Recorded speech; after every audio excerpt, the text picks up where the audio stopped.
in the National League this year, along with the Dodgers and the Nationals. It's always fun to play against the best. Your Ram truck starter for Colorado, rookie right-hander Jeff Hoffman, who started the season in the minors. Now he's unbeaten with a 2.25 ERA.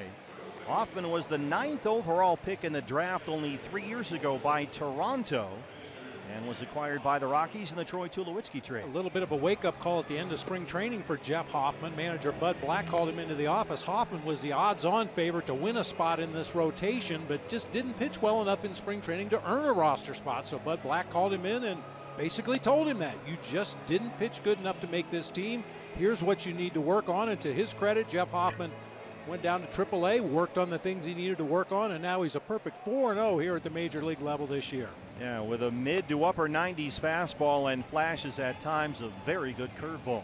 Here's a look at the Rockies defensively. It's brought to you by Nationwide Vision Centers. Ian Desmond once again will be out in left field with Charlie Blackmon in center. Carlos Gonzalez over in right field. It'll be Arenado and Story on the left side of the infield with LeMahieu and Reynolds on the right side. Tony Walters once again doing the catching tonight for right-hander Jeff Hoffman.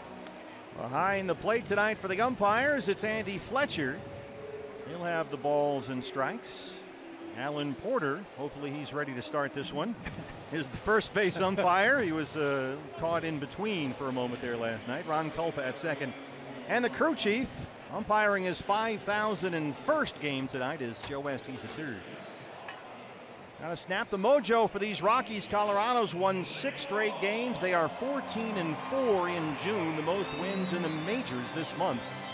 And Gregor Blanco will get it started for the Diamondbacks.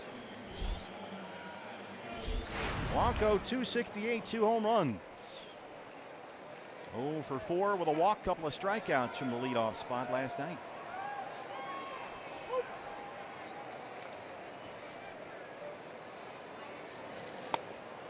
First pitch is a fastball at 96 from Jeff Hoffman. It's 0-1. We're underway in lower downtown Denver.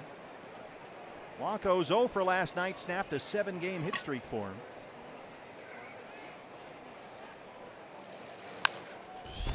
It's a bouncer to first. Reynolds falls down, backhands it, does a nice job getting it to Hoffman, who hustles over there to cover.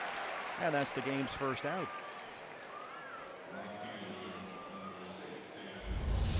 Pretty nice play by Mark Reynolds down there at first base. Looked like it might be ticketed for right field there. LeMahieu possibly could have gotten to that ball if it gets by Reynolds, but a 3-1 put out to start the ball game at first base. Nice job by Hoffman to get over there.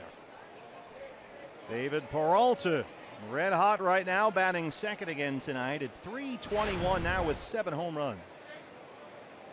His 8th inning home run last night tied the game at 2. And it was an absolute no-doubter halfway up the second section of seats in right field. He has got 17 hits in his last 11 games, David Peralta, including 3 homers. Fastball's a strike, and it's 1-1.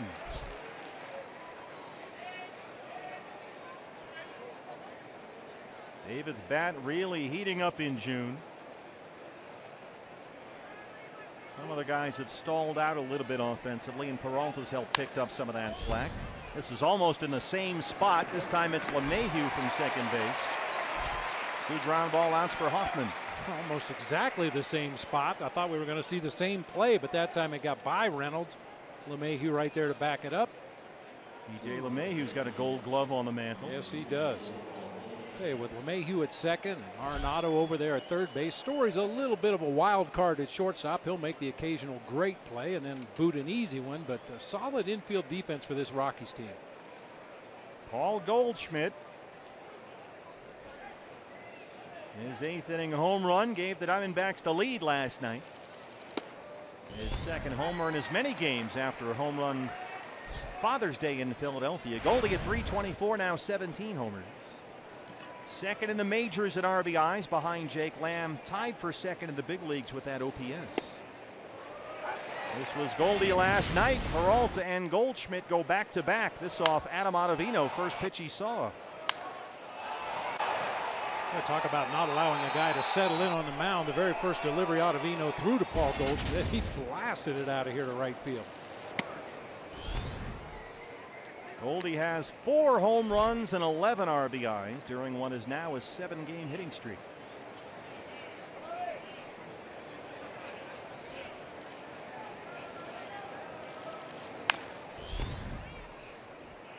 Another hard fastball from Hoffman. He's got good velocity. He'll be consistent 94, 95. He'll touch at times 97, 98. And will flash an impressive curveball. He'll work up in the zone with that fastball, then drop in the curve. There's a slider and changeup as well, so he's got a legit 4-pitch mix. His changeup is a little bit like the Zach Greinke changeup. He throws it in the high 80s, occasionally 90 miles an hour with his straight changeup, which you can do if your fastball is in the upper 90s. And he'll try and mix in a lot of first pitch curveballs. He did that in his last start. Oh, he just does get a piece of that one. Hoffman got his first look at the big leagues last year. He pitched just under 32 innings with the Rockies, went 0-4.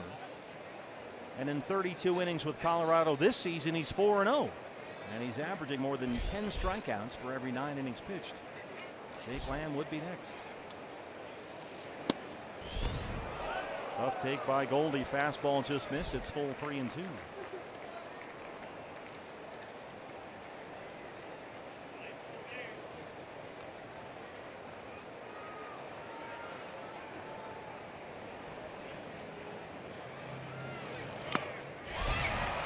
Walters can't hang on to the foul tip. Pretty still here right now. Not much wind to speak of at all. There's a little bit of a breeze blowing out to left field, but not much. Very hot today. We've got more cloud cover now than we had all afternoon. Yeah, the Diamondbacks skipped batting practice on the field today. It was optional in the cages. Some of the guys did come out to take ground balls at their various infield positions, but no batting practice on the field today. Now, there's no humidity here, but it's a lot hotter than they're used to. So Bob and I are hearing about it from everybody. Oh, I see you brought that weather here with you. Yeah, I got a great big duffel bag, and we packed the weather. That's right. It's 119 at home. What are you guys complaining about? 3-2 to Goldie. On the ground to shortstop, Trevor Story. 3 ground ball outs for Jeff Hoffman. Taijuan Walker coming up from Colorado.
From Coors Field, the D-backs and the Rockies, and your Ram truck starter for the Diamondbacks tonight is the big right-hander Taijuan Walker. His second start after missing 4 turns through the rotation with that blister on his right index finger.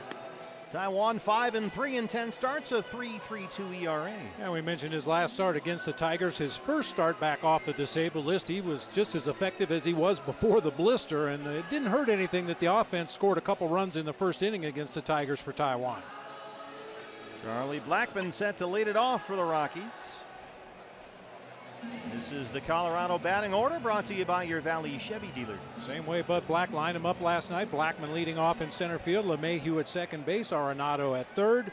Mark Reynolds over at first base with Carlos Gonzalez in right. Ian Desmond in left. Trevor Story at short. Tony Walters doing the catching, and right-hander Jeff Hoffman on the mound. Blackman leading the major leagues in hits. And there's a strike from Taijuan Walker. 327 and 15 home runs.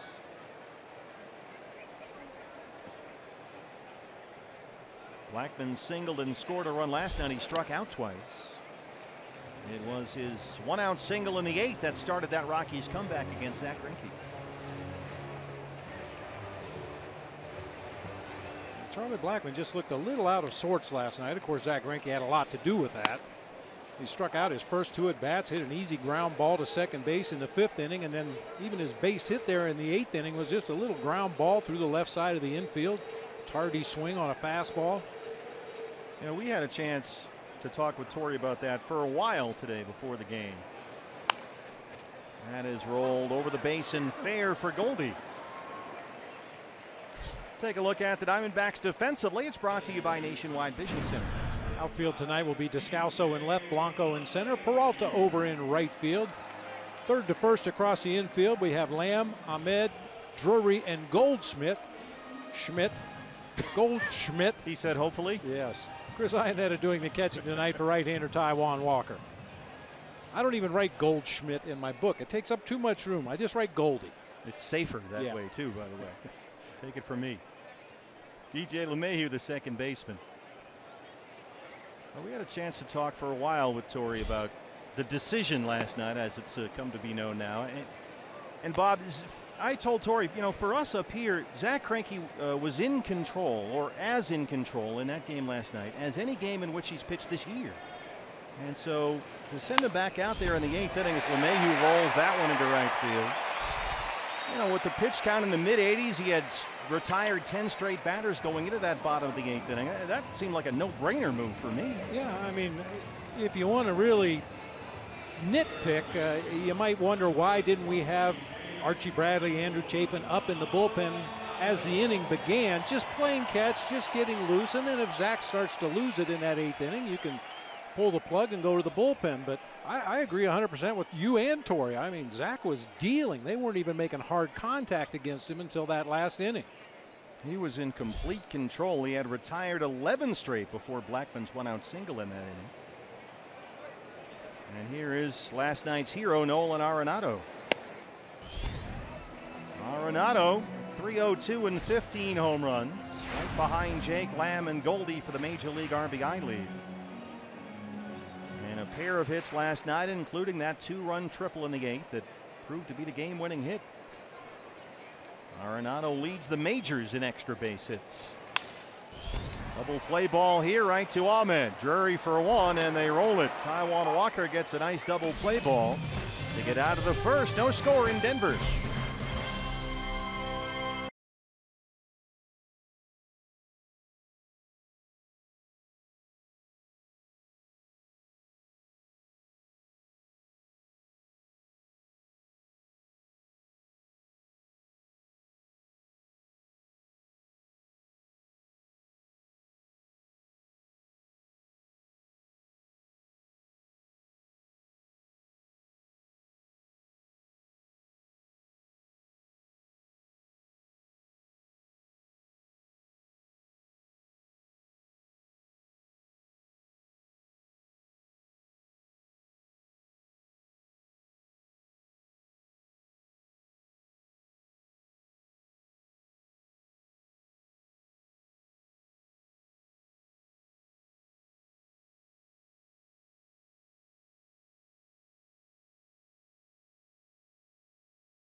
Coors Field, the D-backs and the Rockies. Fans Saturday, it's in-arena football as the Arizona Rattlers, clinching a spot at the intense conference championship, will take on the Nebraska Danger. Coverage begins at 6 o'clock on a special channel called Fox Sports Arizona Rattlers, and it's available only on DirecTV and Dish. It also streams live on Fox Sports Go.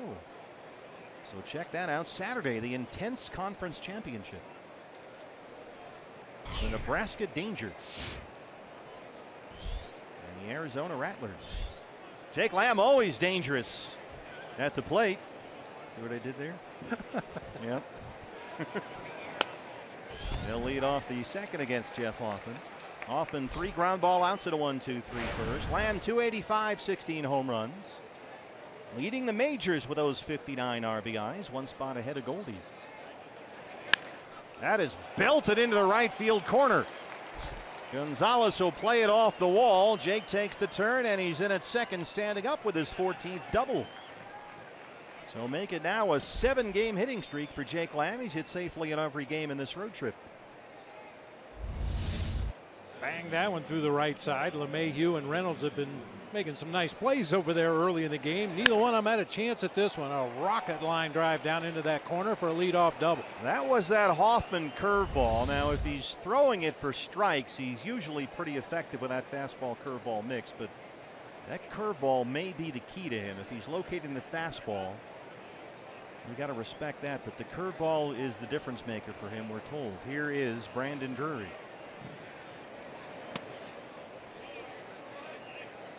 Brandon 0 for 4 last night. That snapped an 8-game hit streak. Batting .295 with 8 home runs.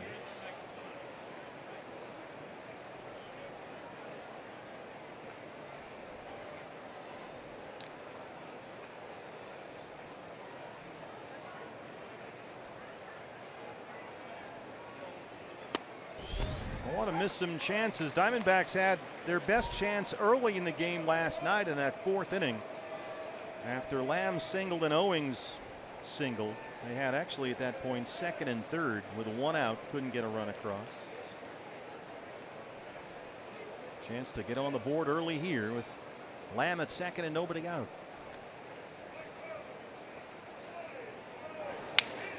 Broken bat roller to shortstop for Story. This will get Lamb into 3rd, 1 away.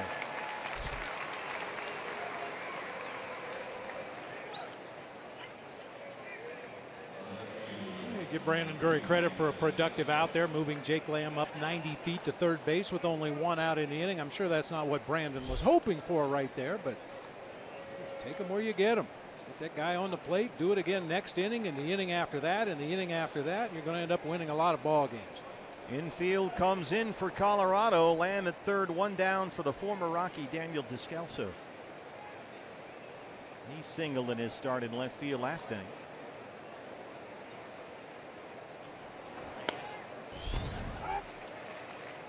Descalso batting .218 with 5 home runs.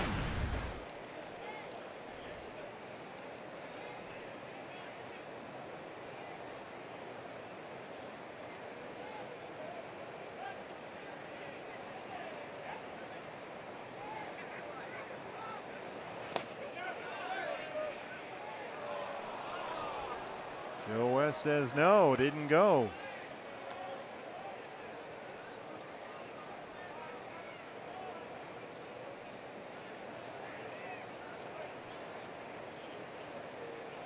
Jeff Hoffman was the guy the Rockies insisted on getting from Toronto when they finished the Troy Tulowitzki deal. That was at the trade deadline 2 seasons ago. Pitched his college ball at East Carolina University. 1st round pick, the 9th overall in the 2014 draft. In fact, he was such a well-regarded prospect, Jeff Hoffman, that Toronto took him with the 9th pick, despite the fact he had Tommy John surgery just before the draft.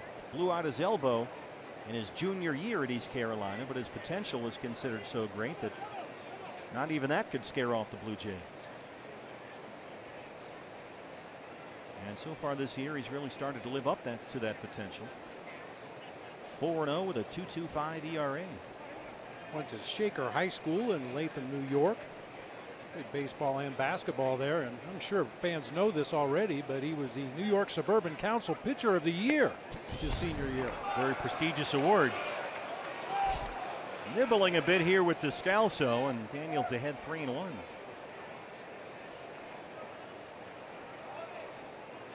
Chris Iannetta, another former Rocky, on deck.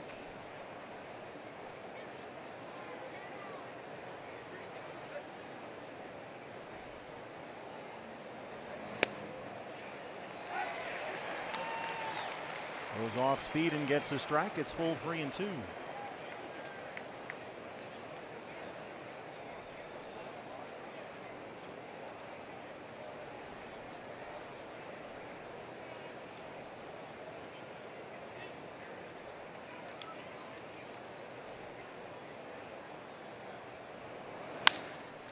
On the ground to second. Lamb's going to have to stay put at third. Infield was in. It was hit right to LeMahieu. 2 down. Yeah, if you can just get LeMahieu to move a couple steps to his right or preferably to his left, you might be able to score on that ball, but he's moving in as he fields it, looking at Jake Lamb the entire time. No chance for Jake to sneak down the line that time. So it's up to Chris Iannetta to get Lamb home from third with 2 outs. Chris, 225 and 8 home runs.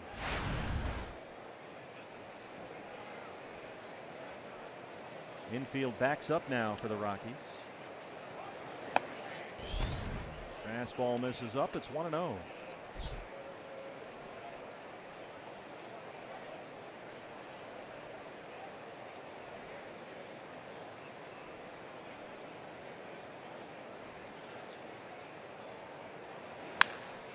Hard to shortstop. Trevor Story's there.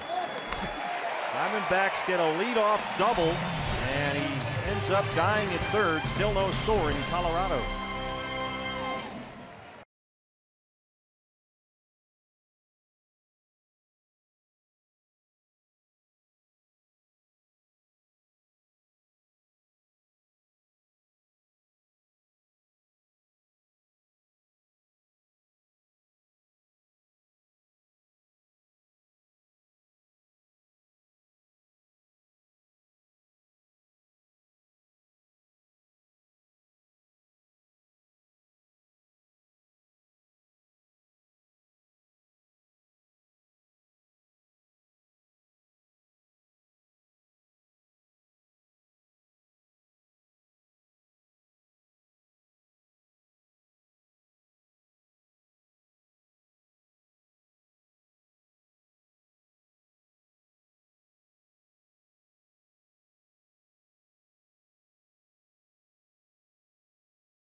Off the bottom of the second here at Coors Field. No score, the D-backs and the Rockies. Game 2 of this 3-game set. Hey fans, bring the whole family to the ballpark this summer with the D-backs Value Pack. You'll get a game ticket, a Subway sandwich, or a hot dog, and a Pepsi, all for only $25. For tickets, visit dbacks.com/value. They're probably getting their tickets right now online. Makes it easy. So here is Reynolds.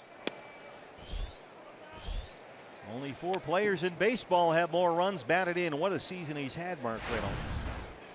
297. He leads the Rockies with 17 homers. 1-1. Reynolds 0 for 4 last night, but he homered off Taijuan Walker here at Coors Field last month.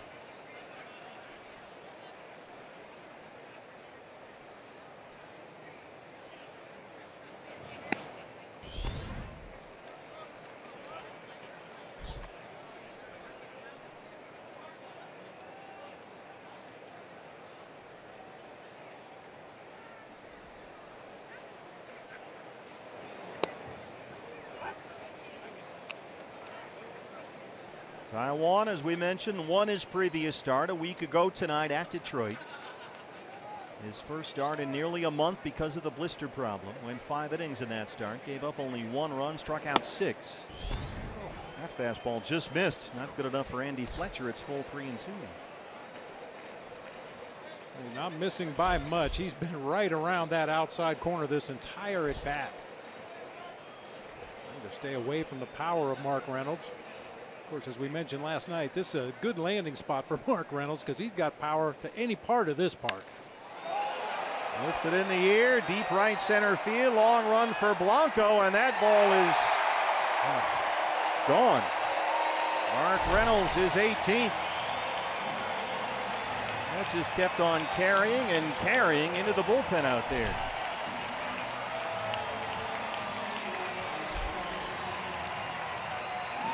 Just the 5th home run given up this year by Taijuan Walker, and the Rockies have the lead. I mentioned everything away in this at bat, even that last pitch right there. Outer third of the plate. Reynolds stays right on it, finds its way out into the bullpen. I mean, solid contact, but it sure didn't look or sound like a home run off the bat by Mark Reynolds. Not at all. Carlos Gonzalez, a big home run last night.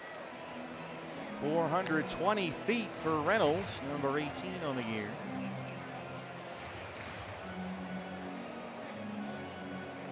Gonzalez crushed one last night.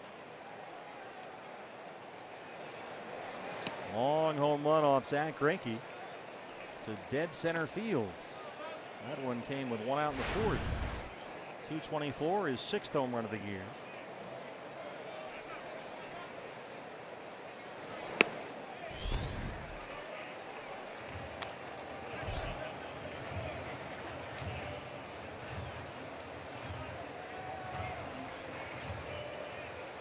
Taijuan in that start last week against the Tigers, 82 pitches.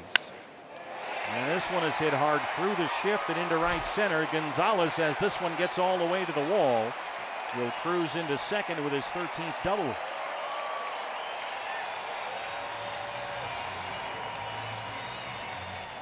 He's starting to heat up a bit, Carlos Gonzalez. Rarely do you see a pull shift when the ball sneaks through into the outfield and still gets into the gap all the way to the wall. That ball was absolutely smoked by Cargo. Probably a good thing he didn't get it up in the air. Gonzalez, who just snapped an 0 for 27 skid last week, has now hit safely in 5 straight games. Here's Ian Desmond, the left fielder.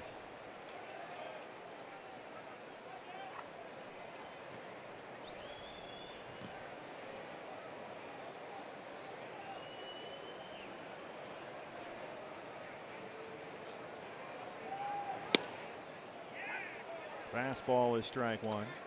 Desmond singled twice last night, 289 and 5 home runs. That ball off of Cargo's bat for the double in the gap in right center, 119 miles per hour. Mark Reynolds' home run, 99 miles per hour.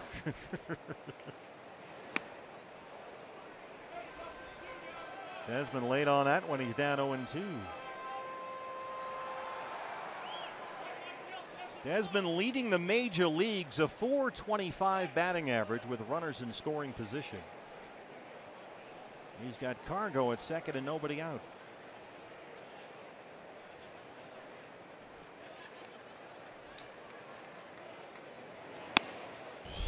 Fastball away, it's 1-2. Desmond's season didn't get started until April 30th. After he suffered that fractured left hand hit by a pitch in spring training and needed surgery. So he's kind of playing catch up here.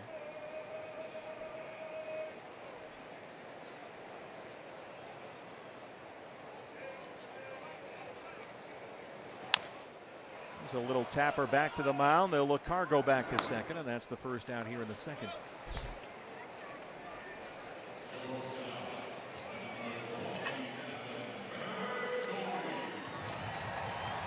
Trevor Story.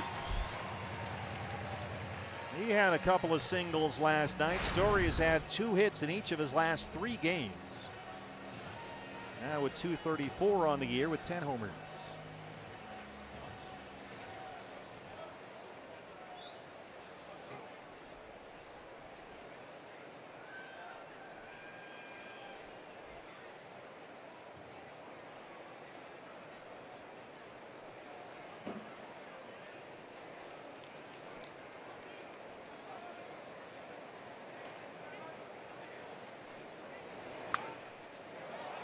Taijuan Walker had a very nice, easy 8-pitch first inning. Got the double play ball hit by Arenado to erase the LeMahieu one-out single, but he's really had to work here in the second. A Reynolds homer followed by the Cargo double. Now ahead of Story 0-1.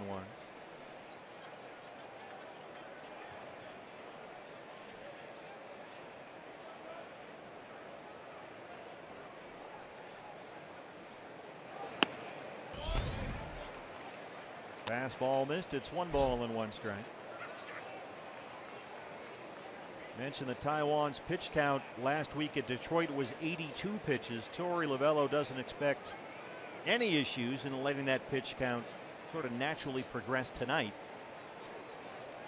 So he's going to get some more length on that leash coming off that blister, which by all accounts was a complete non-issue last week. So that was very good news. A routine side session between starts, had no issues during the side session either. So ideally, Taijuan Walker won't experience any more issues with that blister this year. Yeah, he said he felt good after nearly a month off. The finger held up nicely.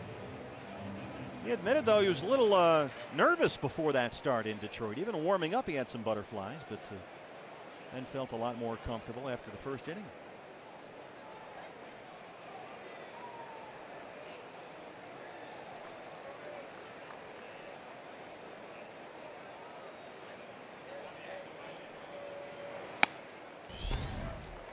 Two and two to the Rockies shortstop. The catcher Tony Walters on deck.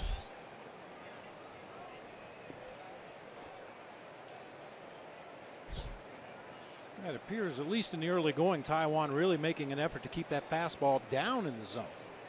Now, we are playing at Coors Field, and we know what happens to fly balls, and high fastballs generally get hit in the air. So maybe trying to go against his own nature, keeping that fastball down.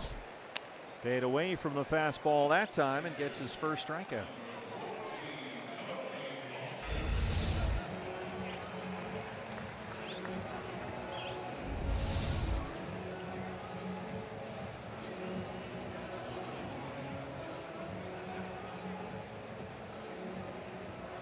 Two down for the Rockies catcher Tony Walters. And they'll give him the no-pitch intentional walk with Hoffman, the pitcher, coming up and first base open. So Hoffman, who is still in the dugout, sort of getting situated, has to run up there and hit. And this is something that we keep seeing with the no-pitch intentional walk. It really affects the guy who was on deck, because he suddenly has no time to get ready. Well, ideally, a productive byproduct of this no-pitch intentional walk will be guys pay a little more attention to the game and understand game situations. There's a base open at first. They're probably going to walk the guy hitting ahead of me, so I better get ready and get up there in the on-deck circle if I want to get some practice swings.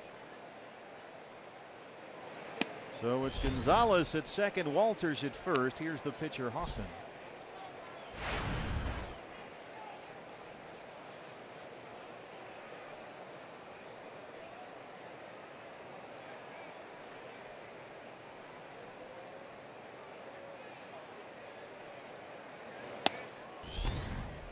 He's not catching up to that anytime soon. It's 1-1.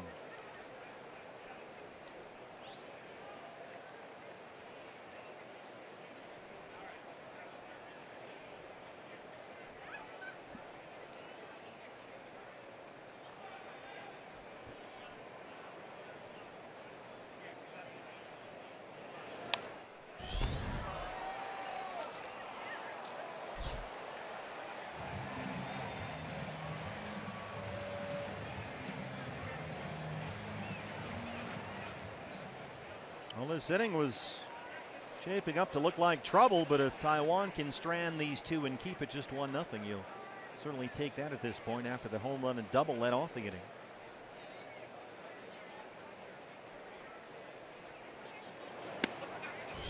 And that's strike three. Fastball's in there, but Reynolds' 18th homer gives the Rockies a 1-0 lead.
Reynolds solo homer.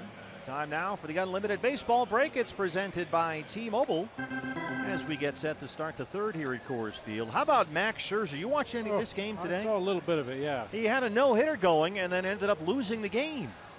It was nuts. Dodgers 27 home runs in the last 10 games, a new record for them. Cody Bellinger's out of his mind. Just crazy good. And the Twins and Indians baseball announced today will play 2 games next season, 2 games that count in Puerto Rico in the middle of April next year, as the game continues to branch out internationally. Nick Ahmed, the shortstop, will lead off the third against rookie right-hander Jeff Hoffman.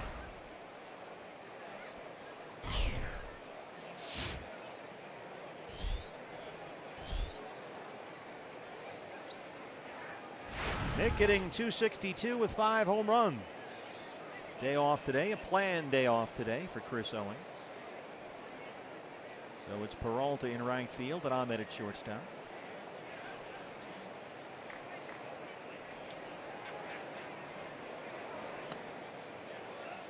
There's another first pitch breaking ball from Hoffman. He'll try and do that to mix up his look. Doesn't want to rely too heavy on that mid-90s fastball.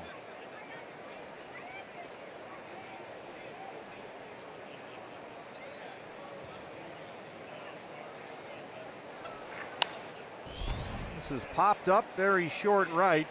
Cargo coming in front of LeMahieu. 4 in a row retired by Hoffman.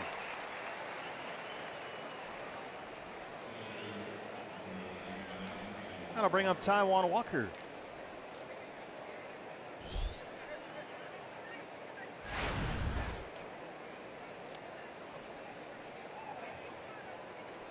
That's the first non-ground ball out so far tonight for Hoffman. He's got 6 ground ball outs already.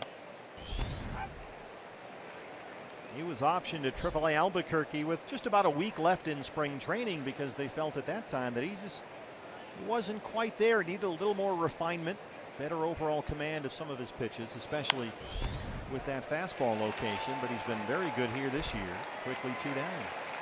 Hey fans, a D-backs home run tonight means a free Jumbo Jack tomorrow at participating Jack-in-the-Box locations with the purchase of a large drink. Gregor Blanco now.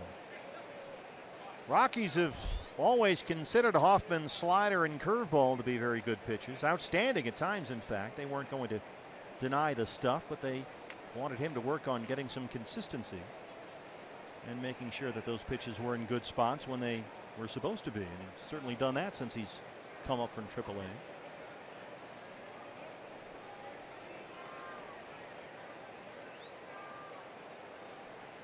Blanco grounded out his first time up.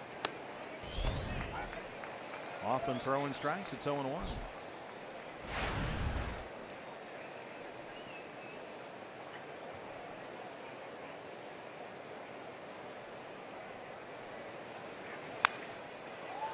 Along the left field line, Desmond over there in the corner, and he hit that wall awfully hard. You see how quickly the corner outfielders here run out of foul ground once you get into those corners. Oh, yeah, most of the time they're running full speed when they get to that spot. Desmond able to get that left leg out there and kind of cushion the blow against that side wall. Desmond signed to play first base in the offseason, but Reynolds has been so good over there that he's had to spend most of his time in left field. Desmond played mostly center field last year for the Texas Rangers. 0-2 on Gregor Blanco.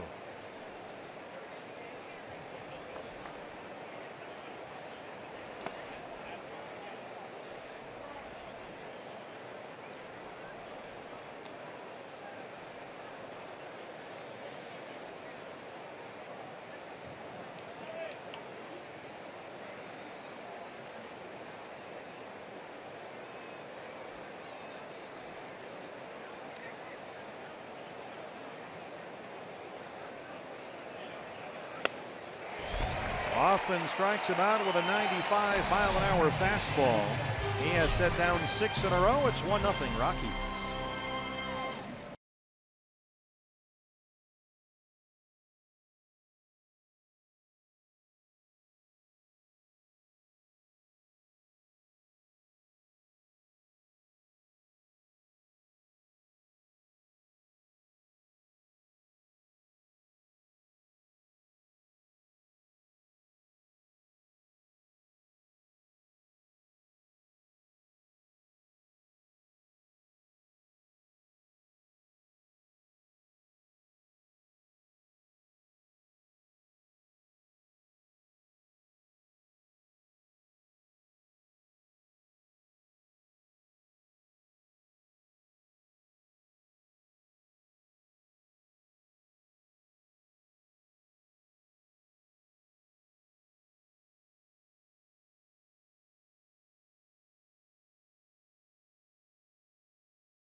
Here, the only run of the game so far. Diamondbacks trail it 1-0 in the third.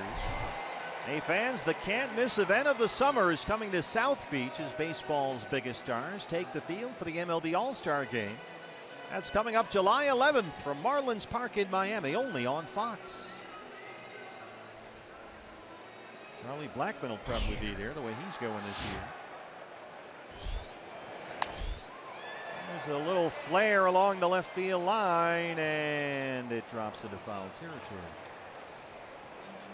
Let's see, Charlie Blackmon, should he be an All-Star? Well, he's leading baseball in hits. He is third in runs scored. He's 5 RBIs shy of Jake Lamb's Major League lead. He's leading the majors in total bases, and he has twice as many triples as anyone else in the game. So sounds like an all-star to me. Yeah, he's having a heck of a year.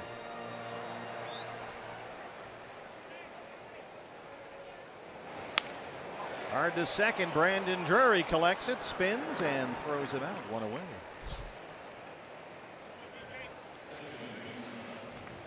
Blackmon 0 for 2. Here's DJ LeMahieu.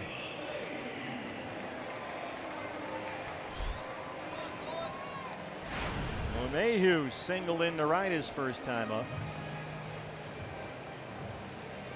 So he's now hit safely in 6 straight games, and 12 of his last 13. That average starting to creep up now over 300. After he won the National League batting title last year.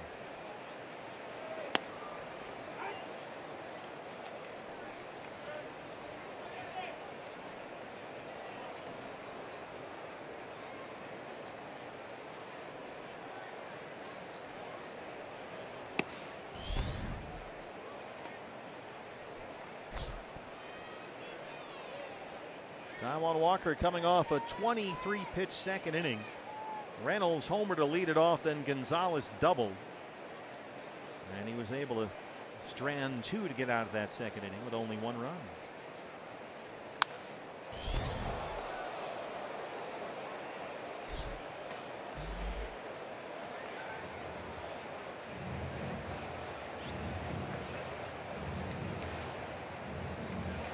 DJ LeMahieu, another Cub that got away back in the day, along with Tyler Colvin, traded from the Cubs here to Colorado for Ian Stewart and Casey Weathers.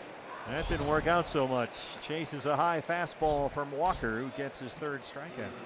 LeMahieu went on to win a batting title. Tyler Colvin, to quote Torey Lovullo, had his moments as a member of the Rockies. Ian Stewart and Casey Weathers didn't even have seconds as a member of the Cubs.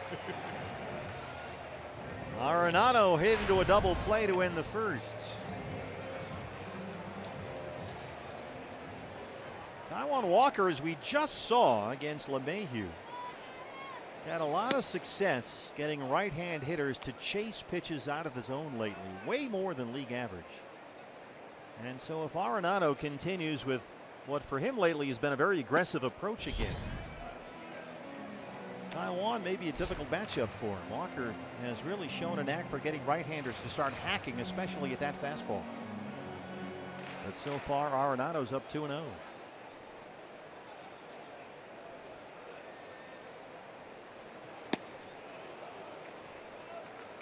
Big 2-0 cut right there.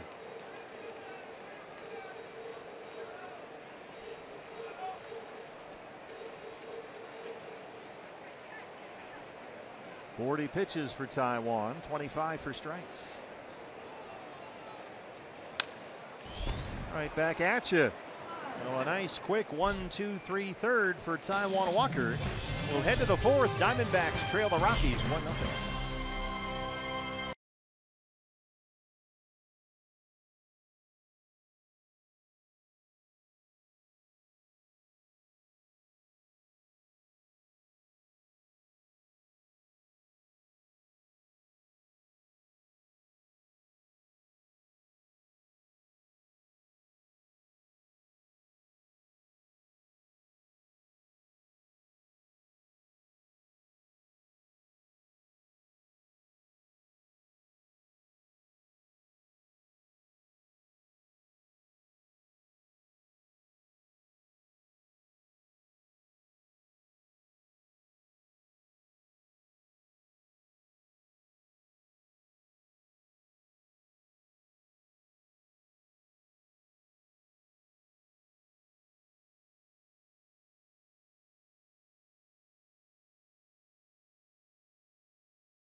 Diamondbacks manager. However, he was involved.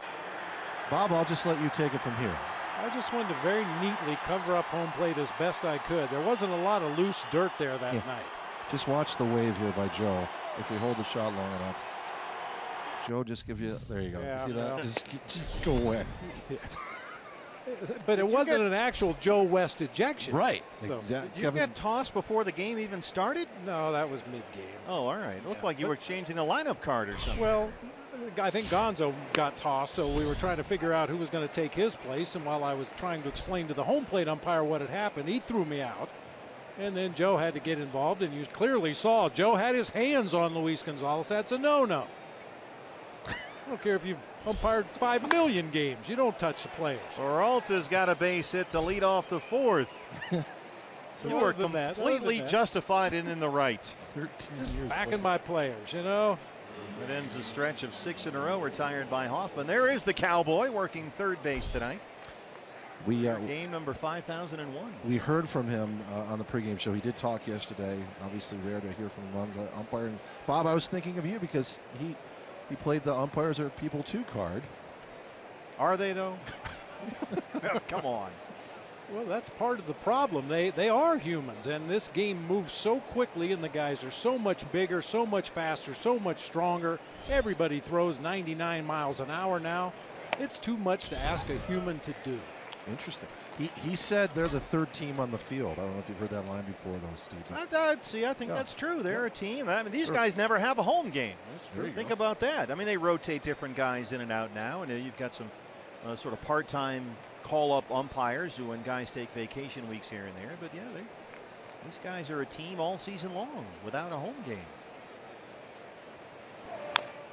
Unless you happen to live in a major league city, you know. A lot of guys live in the some of valley. the guys that live in the valley get an opportunity to stay at home when they come to Arizona.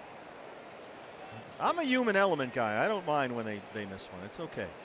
I know it drives me crazy.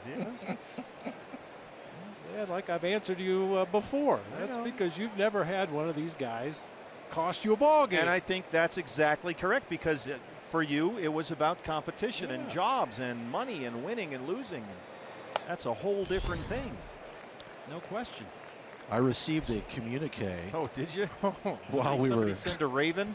Did you get a telegram? A kid on a bike? This just in to all the ships at sea.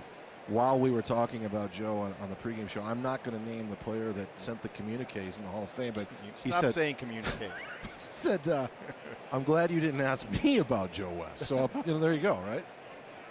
Yeah. Tall guy. Everybody has their favorites and their not so favorites. Oldie slices one foul. And obviously, it's usually very personal, you know. Sure it A is. certain umpire blew a call that cost you a ball game, or cost you an ERA title, or a batting title, or a home run title. Yeah, you're not going to like that guy very much. That's where the human element lingers. I'm all right with the human element. I mean, that replay for me destroyed football, so I don't want to see that happen to our game. Well, it's going to happen. Yeah, it's only a matter of time. That's my bit. Once you let it in, it just takes over.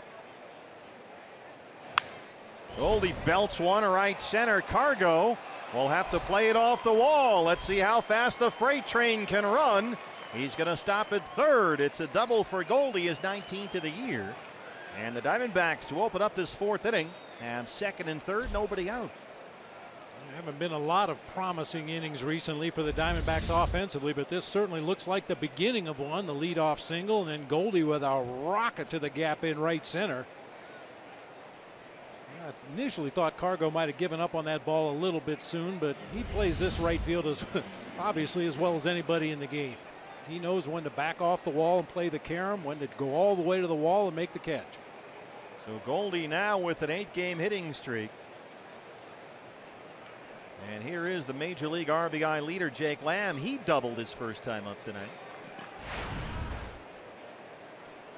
Second time through the order against rookie Jeff Hoffman, and the Diamondbacks are starting to hit him up a little bit here. They've barreled up a few balls.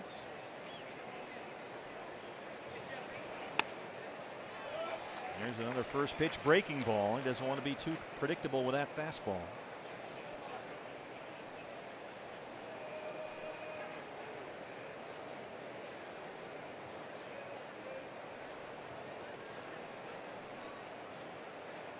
Lamb trying to get to 60 RBIs. A little late on that fastball. 0-2. One of the things that makes Jake such an interesting hitter to watch is that he rarely changes his approach with 2 strikes. He'll still hit the ball to his pull field or up the middle. Even in 2 strike counts, he's not been going the other way very much. He'll still pull the ball.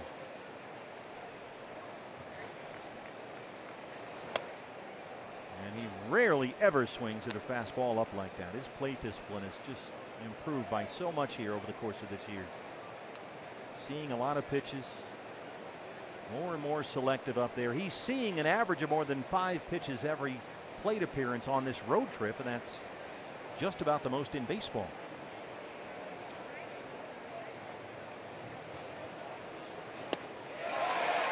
Big swing and a miss. Second strikeout for Hoffman. Floated one over the plate that time. Yeah, it looked like he took a little bit off of that curveball. Usually he throws it very, very hard, but might have taken just a little bit off to try to make it appear to be an off-speed pitch and get Jake out in front.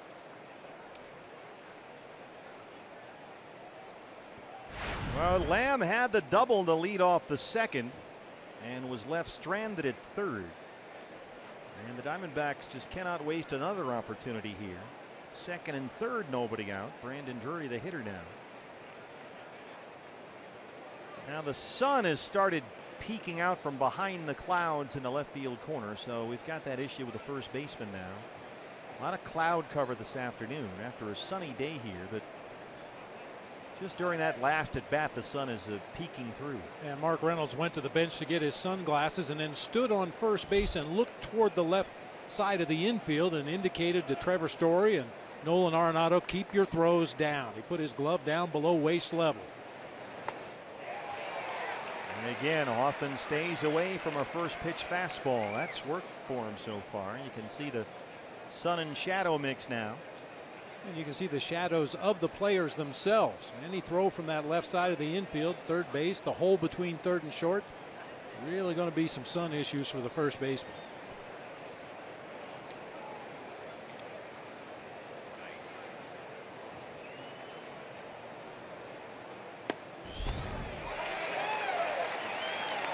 Fastball's a strike and it's 0-2. Now the wind is picked up as well. We didn't have much wind to speak of, but now it's blowing in across the field from left to right.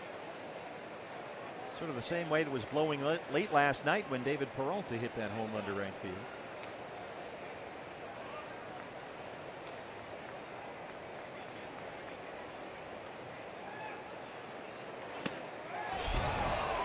Doesn't bite at the fastball, down and away. It's 1-2.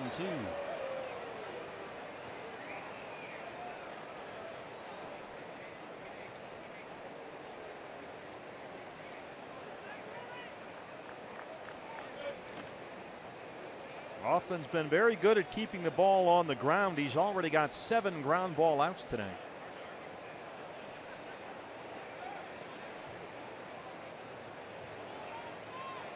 Coming off a very quick 8-pitch third inning.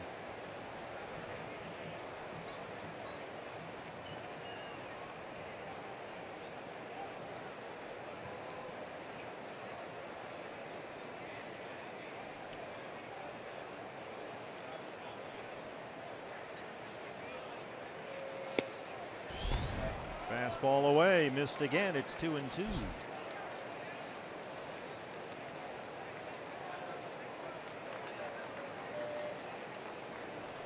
Daniel Descalso on deck.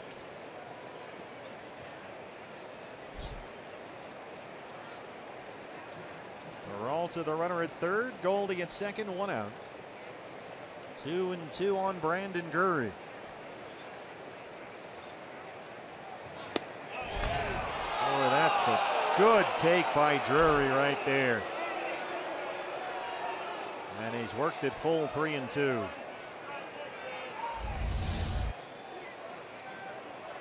97 just off that outside corner. That is a really good take. You have almost no time to react to that pitch.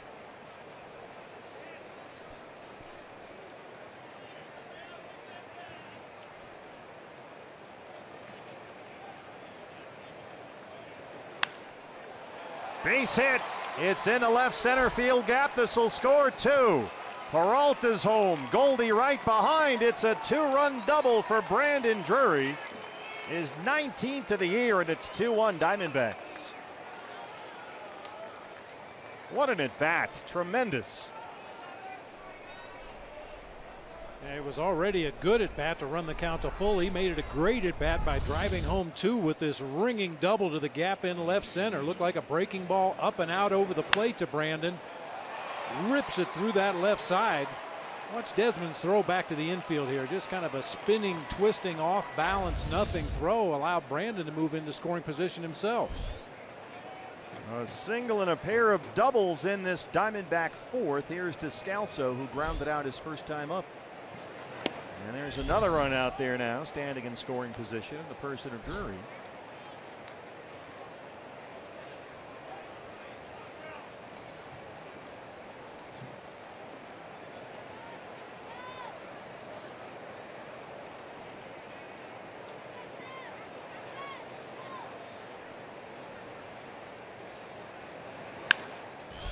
Shortstop Story backhands it, throws across his body, and makes a nice play.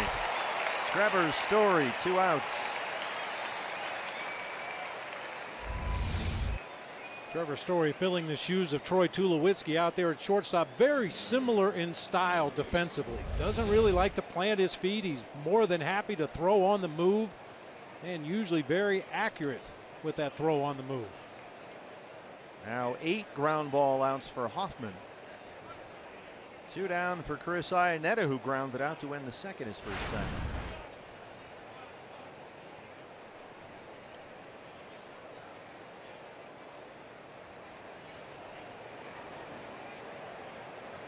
Brandon Drury at second and 2 outs.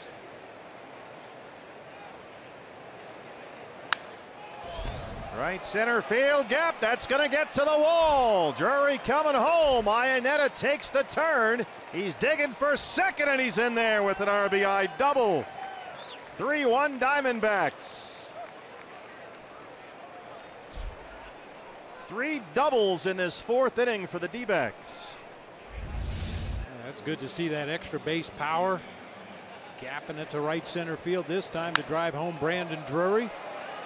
And Chris Iannetta had to turn on the jets a little bit there. Carlos Gonzalez with a big arm out there from the gap in right center field. His throw, however, is offline, allowing Iannetta to slide in safely with the RBI double. First base open. They'll give Ahmed the no-pitch intentional walk, and Taijuan Walker will be the hitter. So not only does Drury get the big hit, the 2-run double, Iannetta gets the tack-on run to get Drury home. And this is going to bring out the Rockies pitching coach, Steve Foster.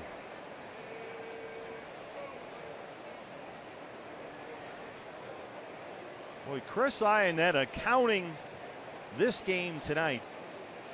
In his last 15 games, Chris has 5 doubles, 6 homers, and 16 RBIs.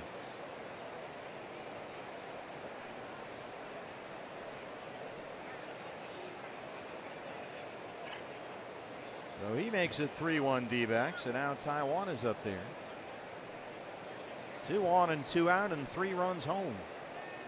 Don't stop now. That old cliche, help yourself, Taijuan Walker.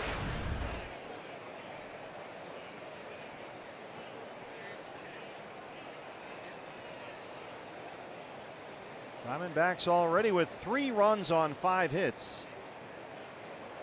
They had 3 runs on 6 hits all night long, and Walker dunks it into right center. Blackman overruns the ball. Iannetta will score. Here comes Ahmed. Here's the relay, and it's offline. Taijuan Walker knocks in 2, and it's 5-1 Diamondbacks.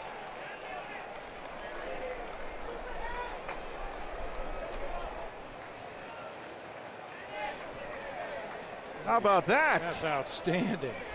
Nice hitting by Taijuan Walker. Tremendous base running by Nick Ahmed. The ball dunked into shallow right center field. Charlie Blackman overruns it slightly. By the time he recovers and gets the ball back to the cutoff man, Nick has turned the corner at third and scores without a play at home plate. So it scored a single and 1 RBI for Walker. Single and 1 RBI. E8, the error on Blackman overrunning the ball, allows that second run to score. And here's the leadoff man, Gregor Blanco, the 9th man to bat in the D-backs 4th inning. And it's going to get in the seats and out of play. It seems like such a simple thing, but the Diamondbacks base runners don't assume anything. They don't assume that Charlie Blackmon's going to pick that ball up cleanly and get it back in quickly, and you're going to have to stop at third base. Nick's going to run as hard as he can until Tony Parashika throws up a stop sign, and that time he didn't see it, so he just kept on running and scored a tack-on run right there.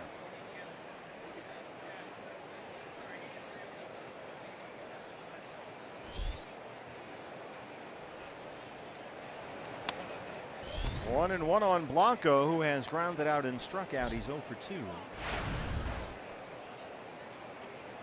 Well, Bob, as you called for in the open, time for this offense to wake up in this ballpark. How about a 5-run 4th inning? Free the hostages. That's right. They are free and running wild here against rookie right-hander Jeff Hoffman. You know, it's funny when an offense is struggling, not to say that the Diamondbacks are struggling, but they're just not swinging the bats the way they're capable of. I remember back in the day, the bat boys used to clear the bat rack and put all the bats out on the warning track in the sunshine so they heat up. Did it work? Yeah, you know, sometimes it does. You know, rearrange the helmets in the bat rack in there. You know, do something different. Rattle those bats around in the bat rack. Wake them up. Well, we go into Torrey's office every day and close the door and chat with him, and we decided today to sit in different spots. Mike Farron and the governor, Greg Schulte, Tom Candiotti, and I, we readjusted our seating, hoping for better luck. Not that we're superstitious or anything. Well, there's a walk to Blanco, and the D-backs have batted around here in the 4th. Peralta, who led off this inning with a single, comes up for the second time in the 4th inning. He's 1 for 2.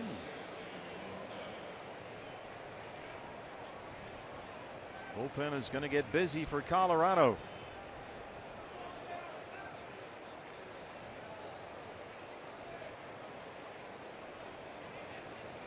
Now, if Peralta can find a gap, you can really bust it open with Walker at second and Blanco at first.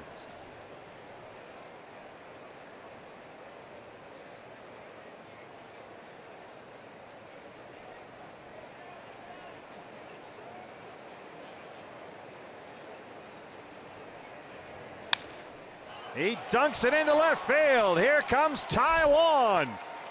Blanco headed for third. He'll stop there. Peralta, the RBI single, makes it 6-1 D-backs. His second hit in this inning, David Peralta.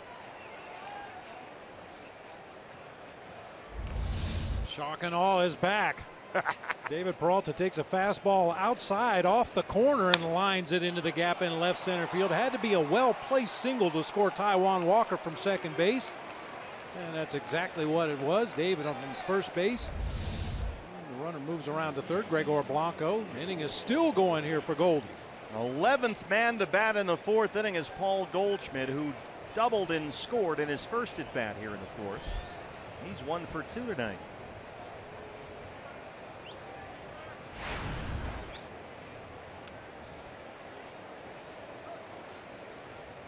Gregor Blanco at third, David Peralta at first, and 6 runs in. Desmond's got a shoe problem out there. That's the holdup. He's tying his shoelaces. Now we're set to go. I guess his shoes came untied, chasing all those balls in the gaps.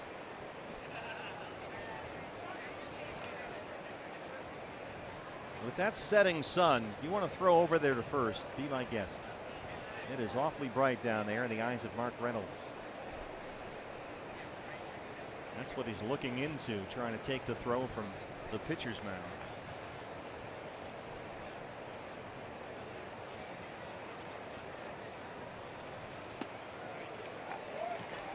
And not only the base runner David Peralta, the first baseman Mark Reynolds, but also Alan Porter, the umpire, looking directly into that afternoon sun if he has to make a call over there at first base. Right-hander Jordan Lyles warming up in the Rocky bullpen. 0-1 to Goldie. Here's another throw over. Are they thinking that Peralta's going to try and steal a base here, and maybe they can score 2 in a single and sneak in that extra run. Yeah, I don't know what they're thinking. I'd like to see them split their attention like this, make a mistake to Goldie, put another 3 spot on the board here in the 4th inning. They seem awfully concerned with Peralta, with a pretty good hitter at the plate. David holds it first. Goldie checks his swing, a fastball up. It's 1-1. Not sure if it's the case this particular time, but occasionally if you don't get your reliever up in time down there in the bullpen, one way you can buy some time is to throw over to first base several times. That'll give Jordan Lyles an opportunity to throw several more warm-up pitches in the bullpen while Hoffman is trying to pick the runner off first base. Well, they already tried the "hey, my shoes untied" trick with Desmond in left field. Goldie a little late that time. Hoffman had him off balance.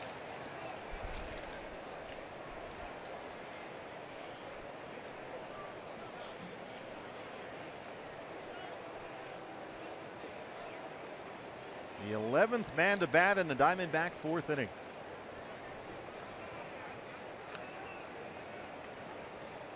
.31 pitch 4th inning for the rookie Hoffman.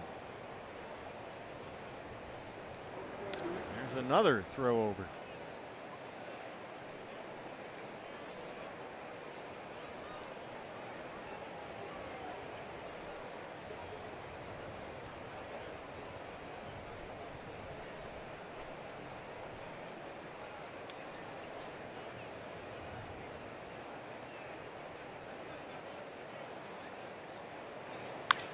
Up the middle and into center. Blanco's home. Peralta digging for third. 7-1 Diamondbacks. RBI single for Goldie.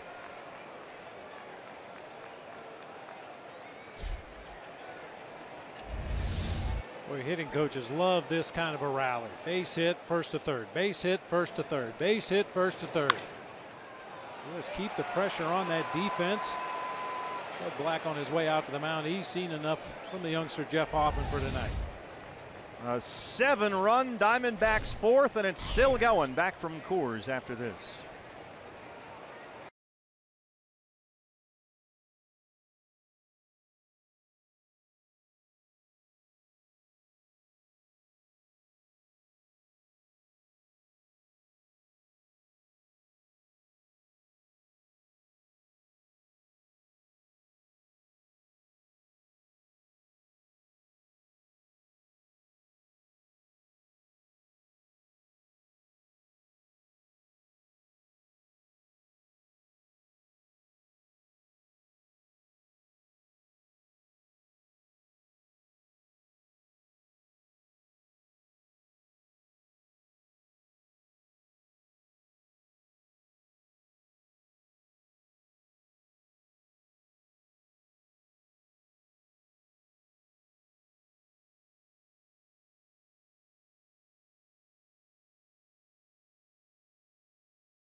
Has knocked rookie right-hander Jeff Hoffman out of the game. Bob, your key to the game was free the hostages. Yeah. Those Diamondback bats in this ballpark, they've come alive here in the 4th. In their previous 36 innings, they scored 7 runs. They've scored 7 already in this 4th inning here tonight. And the 12th man to bat in the Diamondback 4th will be the big league RBI leader, Jake Lamb. Here's the right-hander Jordan Lyles. He has been scored on in 10 of his 22 appearances this year. The ERA is almost 9. Peralta's at third, Goldie's at first. 2 outs for Lamb, who has doubled and struck out.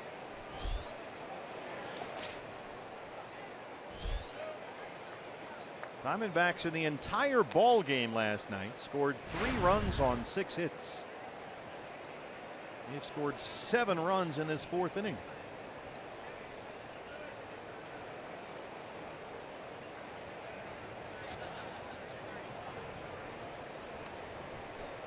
Seven hits in the inning. Lamb hits one deep right center field. Way back, and that ball is off the wall. Peralta's home. Here comes Goldie. Jake Lamb with a 2-run double, and it's 9-1 Diamondbacks. Make it 61 RBIs for the major league leader. He was going to have 62 after that drive just to the right of straightaway center. Got a sinker on the inner third of the plate, down a little bit. He golfed it out there. Yeah, they raised the fence out there in right center field this year in the bullpen areas. I don't think that one would have gotten out of here even last year with the lower fences, but as it is, 2 more RBIs for the major league leader. And his 2nd double tonight. Here's Brandon Drury, who had an RBI double, a 2-run double, in his first at bat in this inning. Let's keep this going. A 9-run Diamondback 4th.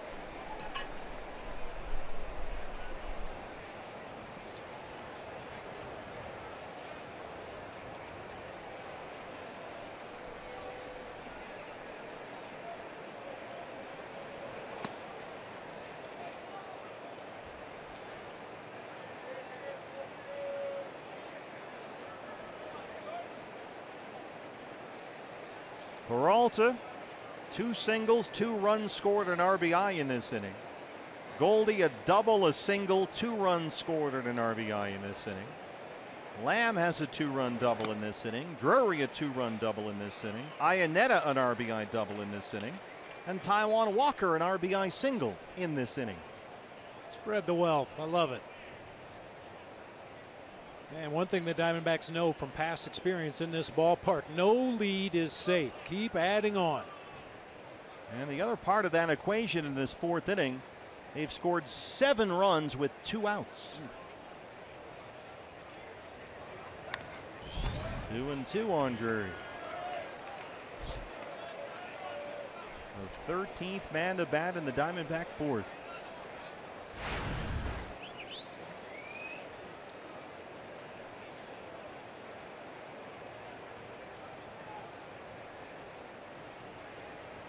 Nine times.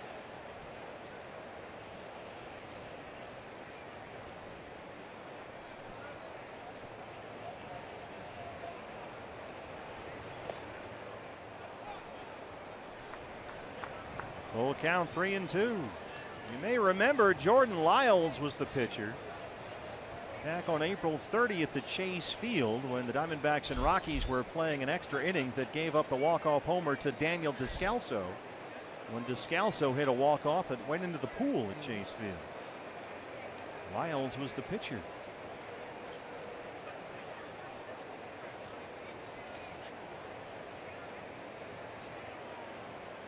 Three and two to Drury. Ouch. Brandon, even after his 0 for 4 last night, batting better than .340 over his last 12 games. He's got 4 homers in that span. His 0 for last night snapped an 8-game hitting streak, but has already started a new one here tonight.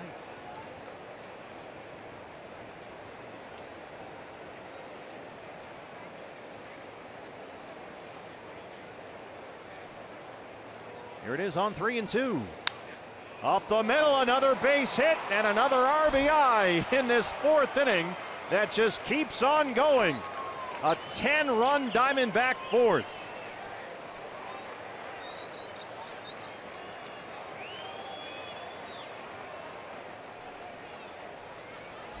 Well, you talk about keeping the line moving. There's a defensive swing on a pitch out away from him, guides it right back up the middle of the field to plate another run. And now Daniel Descalso will get a chance to reenact that home run at Chase Field. He'll have to hit it into the pond out there in center field, the closest thing they have to a pool here at Coors Field.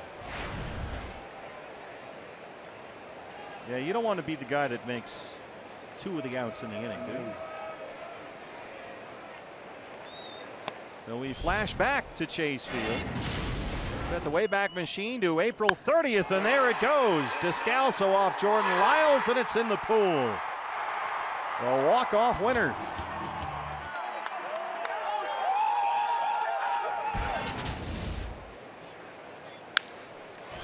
Oh, DJ LeMahieu, top shelf where Mama hides the cookies.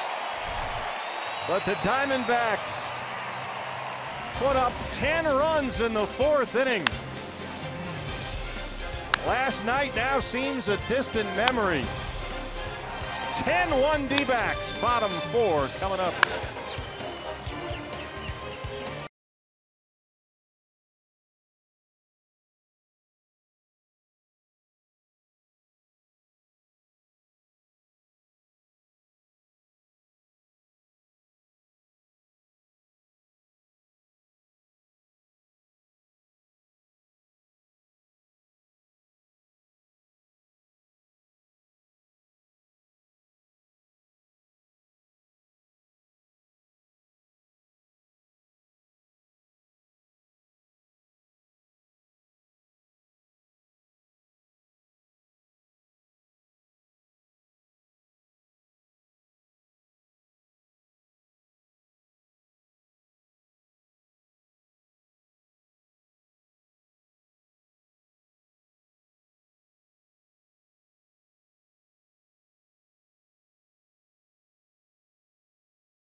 They take a 10-1 lead over the Rockies as we head to the bottom half of the 4th inning. Time to take a look at this day in Major League history, or baseball history rather.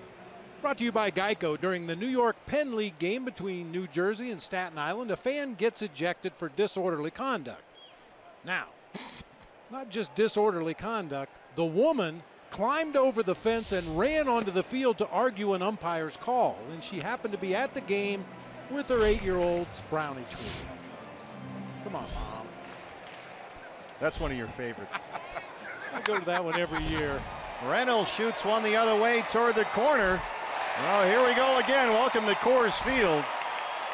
Mark Reynolds, who homered to lead off the second, doubles to start the 4th.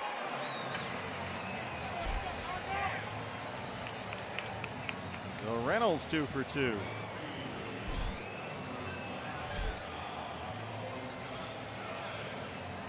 You know, the beauty of this, if this score holds, or a version of it, was it'll count as a come from behind win. They were down 1-0. They answered with 10 in the 4th.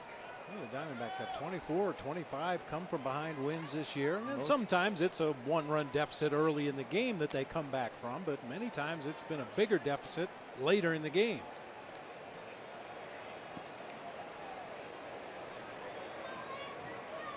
Yeah, Diamondbacks 24 comeback wins, the most in the National League, and second most in the majors behind Anaheim, which Cargo doubled at his first at bat tonight against Taijuan Walker. So let's see, 4th inning for the D-backs. 14 men to the plate, 10 runs on 9 hits.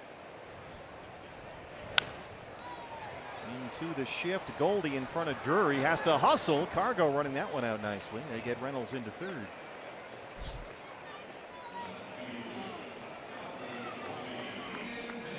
Got to bring up Ian Desmond.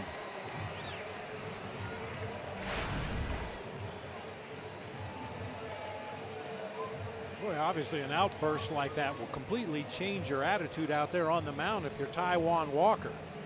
How so? Well, I mean, when it's a close game, 1-0, you don't feel like you can give up another run. You really got to battle. You get men on base. You got to make your best pitches. Try to get those ground ball double plays.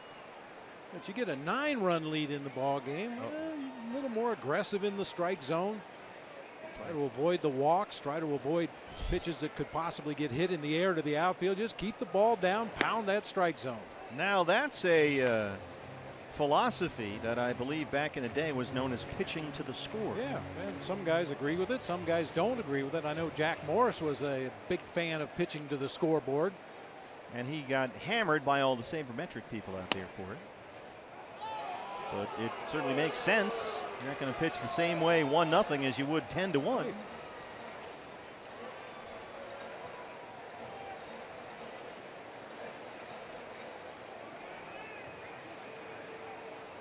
Reynolds at third, 1 out, 0-2 on Ian Desmond. I mean, the reality is if you're the pitcher, you're going to try to execute good pitches regardless of the score. Try to get that hitter out as best you can with the weapons you have available that particular night. But when push comes to shove, you have to throw that 3-2 pitch to Mark Reynolds or Carlos Gonzalez. Well, maybe you just throw a fastball over the heart of the plate and see what happens. That one just missed. Alan Porter goes foul.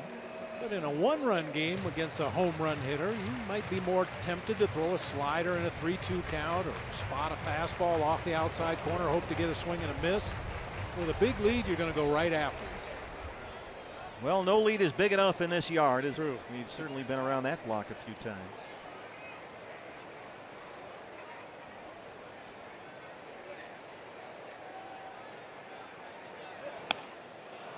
Taijuan Walker strikes out Desmond. That's the 4th strikeout for Taijuan. 2 down in the 4th. Well, I mentioned earlier, it looked like Taijuan was trying to keep the fastball down a lot more in this game than he did last time out against Detroit. A lot of pitches up in the zone against that Tiger team. But because we are playing at Coors Field, I speculated that maybe he was going to try to keep the fastball down, keep the ball out of the air. But now, once again, with a big lead, see if he goes back to that high fastball a little bit. He got Story to chase his first time up. Taijuan right now with 50 pitches, 33 for strikes.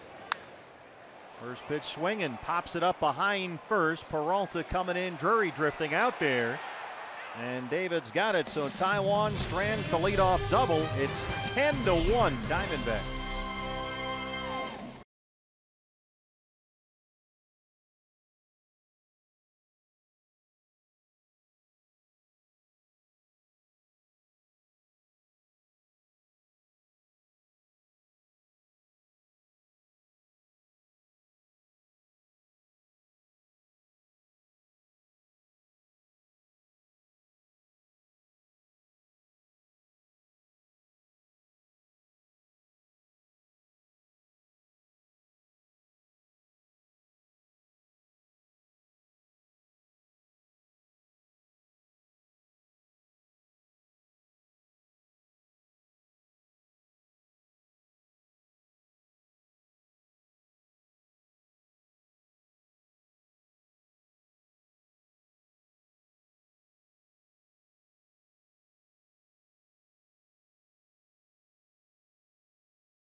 Fans, anytime the D-backs score 5 runs or more, Taco Bell is giving away 3 free tacos with the purchase of a large drink between 4 and 6 the following day at participating locations.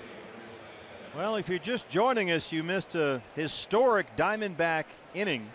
They sent 14 men to the plate in the top of the 4th and scored 10 runs on 9 hits. It was a Diamondbacks record now. Their biggest single inning on the road in team history. Chris Iannetta starts off the 5th against Jordan Lyles.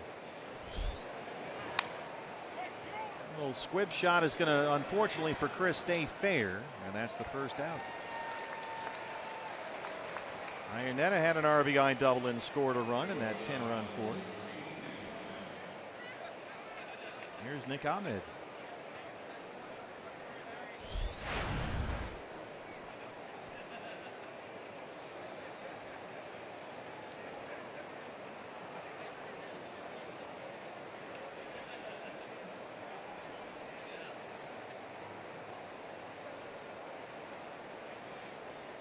Nick was the only guy that didn't get the chance to hit in that 4th inning. He was intentionally walked with the pitcher Walker behind him.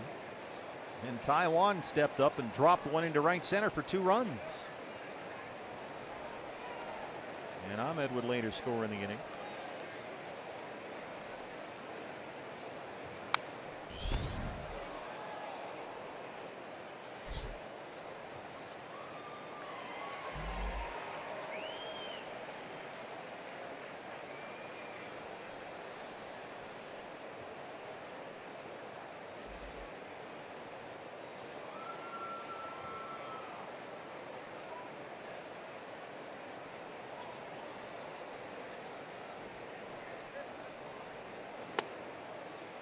Fastball missed in. It's 2-1 on the D-backs shortstop. Jordan Lyles on in relief of rookie right-hander Jeff Hoffman, who got a rude awakening tonight from the Diamondbacks. Ahmed hits one to center pretty deep. It backs up Blackman. Just shy of the warning track out there. 2 down.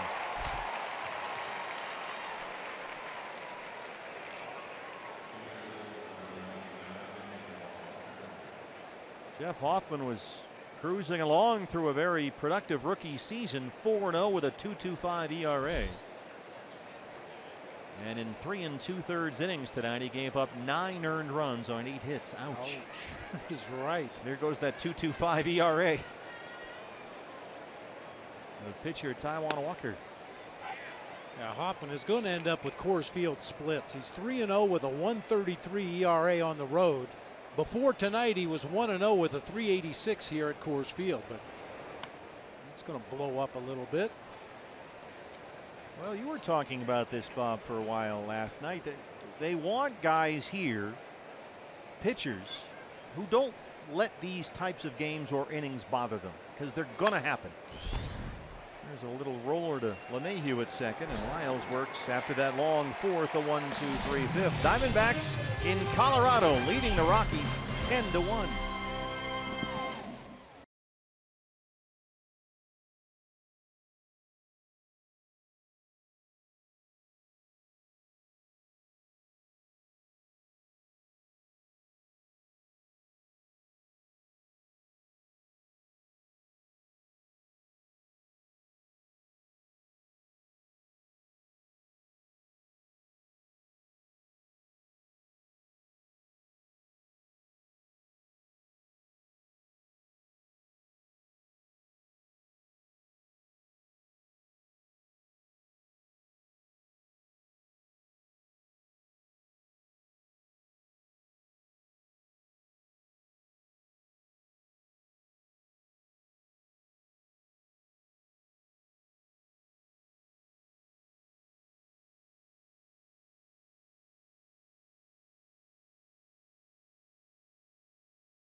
I mean, to be honest, it really didn't feel like we did. I mean, I know we did lose, but the makeup, the attitude, I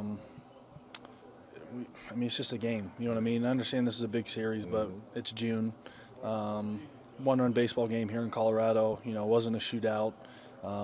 It's one pitch here or there, one play here or there, and that's the game. And, you know, have 2 more. Todd was back here in Denver. Archie Bradley earlier today inside the Diamondbacks clubhouse. Stephen Bob, and you know, I think we've learned about this team that they're pretty resilient. They don't linger on losses.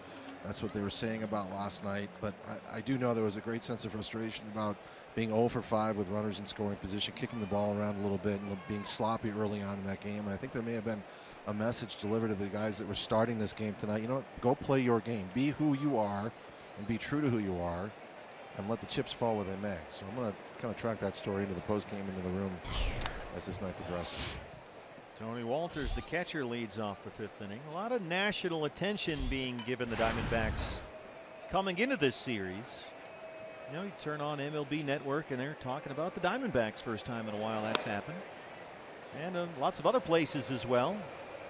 And Torrey keeps kind of a close eye on that stuff. He wants to see if his guys are getting caught up in that, and he said he didn't see any change at all. This was not the World Series. Nobody was glassy-eyed in that clubhouse before the game yesterday. It was pretty much business as usual. Yeah, and I think circling it as a big series because of where the 2 teams are, along with the Dodgers in the National League West, that's something that fans do, we do up here in the press box. But the players, you know, it's their jobs. They show up every day, they play a ball game. Win or lose, they take a shower, go home, come back and do it again the next day. They don't put any more emphasis on one game or one series. You want to win every day. Did like the tactic he had today, though, guys. I don't know if you talked about it, but no batting practice today after that night. Very hot afternoon. No BP tomorrow, and there's a called strikeout. And, you know, and we saw him do that earlier on this road trip with the heat and humidity. He's trying to put them in the best positions mentally and physically. Well, you know, it started with a series in San Diego, and it's ending with this series right here. But this team, by the time we finish tomorrow's game, will have played 22 out of 31 on the road. So that's basically a month on the road. And that's tough to do, man. I mean, these are 2 3-city road trips, back to back with a little quickie 6-game homestand in the middle between the 2 trips. That's a long haul.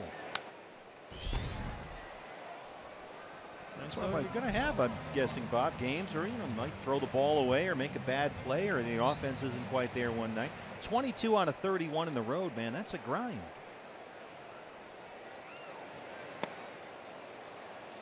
Juan Walker gets his 6th strikeout. Lyles goes down, 2 outs. You could sense down at field level, guys, just outside that dugout last night, as that 8th inning began with the thunder and the lightning, and then the home runs. They had a counterpunch, and then the Rockies came back and did the same. And I was in the Rockies room earlier yesterday, and there was a level of confidence I haven't felt in this building in a decade. They know how good they are over there. Oh yeah. But they were taking the same approach. It's June. Every guy I talked to said it's June 20th. Well, it's only the 2nd time in the Rockies' 25-year history that they've gotten to at least 20 games over 500 at any point in a season. And the last time they were this far over 500, they're now at 21, was the end of the 09 season. So it's been a while. None of these guys certainly were on that team. Well, look around. I mean, these people were heckling the Diamondbacks all night, as Torrey told us today. First name, last name, and I got to find out that I have gray hair and glasses. I mean, they were ruthless. They're engaged. Brutal. How did you hold up emotionally after that? I just said, hey, the truth hurts. I accept it. Thank you, sir. May I have another? Yeah. Believe me, the gray hair and glasses line starts down the block. Yeah, they're fired up, man. I mean, they're packing them in here at Coors Field right now. They're caught up in it. We had over 31,000 here last night for a Tuesday night game. Probably at least that many here again tonight. Yeah, you look out, the rock pile is full. All the outfield is full. The rooftop area, it's packed up there in right center. Well, I don't think everyone came out for a beach blanket at Chase Field in that last homestand. I think fans back at home are starting to figure out it's a pretty good team to chase too. And you know, I've noticed there's moments in our ballpark that had more intensity, more electricity, and it's coming from the D-backs fans that are at the ballpark at Chase Field. They're into it. Yes. And they realize that they've got a special team here this year, and things are really headed in the right direction. 2 strikes, 2 out. Yeah. Yep. You feel it. Blackman lays off. He didn't go, says Joe West at third. Second walk issued by Walker. And a big difference for me, unlike seasons past, when we have big crowds at Chase Field, it seems like the team responds to that. They feed off that energy, and they've played some really good ball games in front of some of the biggest crowds we've had at Chase Field, as opposed to the past where it seemed like if we got over 30,000 people at Chase, they were going to lay an egg and look bad doing it. Yeah, and it happened last year on the biggest nights, you know, July 4th or Mother's Day or whatever the event or the special day was, a bobblehead day. You get a big crowd in there, and it just went south quickly, but that's really been the opposite this year. It's a mature team, though. I don't know if that was said in that bite by Archie, but as part of our conversation today, he said, look, you know, we get this. This is, for a lot of us, this is the first time we've been experiencing this, but they're smart guys. They're millennials. They're dialed in. They get it, and they know they're responding.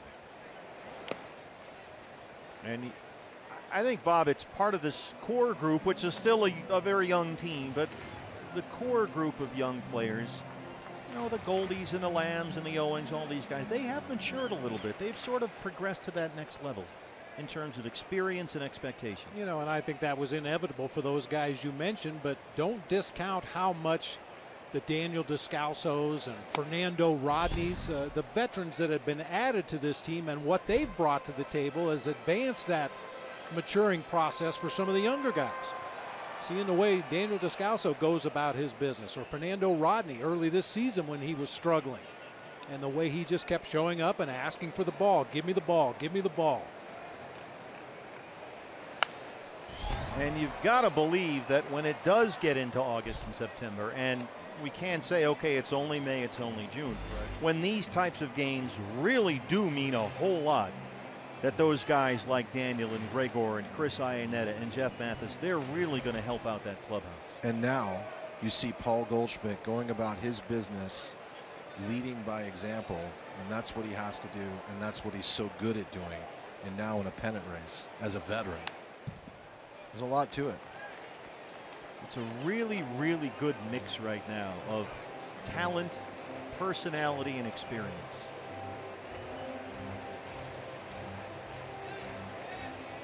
And I mean, that was a tremendously disappointing loss. And Archie's right, it's one game in June. It's certainly not game 7 or anything. But boy, that one, because you left here last night, go, wow, that would have been an unbelievable win. Yep. And we expect to win those games because the Diamondbacks have won games like that all year. Oh, you know, the dramatic home run they get the game in Philadelphia. You know, they tie it up in the 9th. Fuentes hits a homer in the 10th, and we end up sweeping, and off we go. Kind of getting spoiled in that regard a little bit. David Peralta in Detroit the other day. Going opposite field against a left-handed pitcher. It's happened so many times, we just expect, okay, that's the way things are going to go every time. But that's why I liked what Torey Lovullo said last night. Conviction in his decision to go with his guy. He's a man who chooses his words very carefully, even as a first-year manager. Letting that message get out to the masses and his clubhouse. I stand behind what I did, and I do it 99 more times. Yeah, he told us that privately again today. That skips over the mound and into center. Blackball stop at second. He wanted Zach Greinke to either win or lose that game last night. Zach, the way he had pitched, and he was as in control as he's been in any game we've seen him pitch this year, including the game against Pittsburgh when he took the no-hitter in the 8th inning. He wanted Greinke to either win or lose that game because he earned that right. And I talked to Archie today. I said, did you want Arenado? And he said, yes. I wanted him. I was ready, but it was Zach's guy. And that's all a part to me of that whole dialogue, moving from the manager's room into the clubhouse. But what about that? The idea that you've got a guy like Greinke. We all know about the money he's making and everything he's accomplished. Do you buy the idea that he did earn the right to either win or lose that game? Does that make sense to you? Oh, yeah, absolutely. I mean, that's been going on in the game of baseball for eternity. Certain guys have earned the right based on what they've done in their career, based on what they've done earlier that evening. Certain guys earn the right to go out there and either win it or lose it on their own. Well, this park suddenly getting a jolt of electricity because their guy is up, Nolan Arenado. So far against Taijuan Walker, 0 for 2. But very quietly here, the Rockies have 2 on and 2 out, trying to get back in this ball game. Arenado is twice grounded out, once into a double play.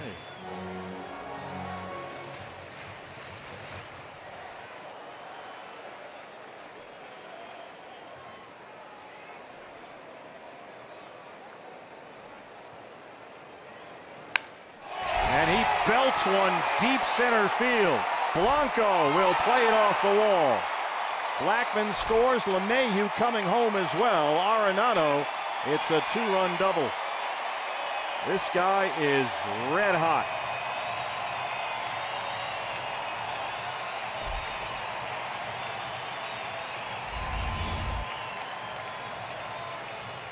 Center cut fastball that time. Sounded like it had a chance to get out of here off the bat. As it is, hits near the bottom of the fence out there in straightaway center field. And he is the last guy in the world right now you want at the plate with runners on base.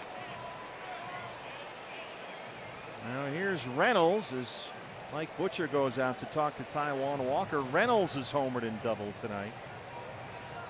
But boy, Arenado now has got a 6-game hitting streak.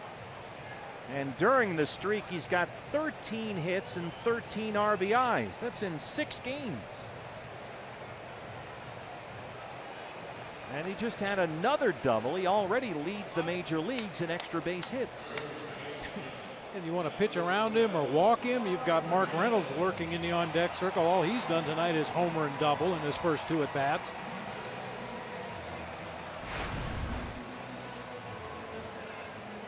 Second time this year Reynolds has homered off Taijuan Walker in this ballpark. It was at one point a 1-0 Colorado lead. Diamondbacks answered with a 10-run fourth. And now the Rockies are trying to scratch their way back into this thing. 2 runs are in. Arenado at second and 2 outs.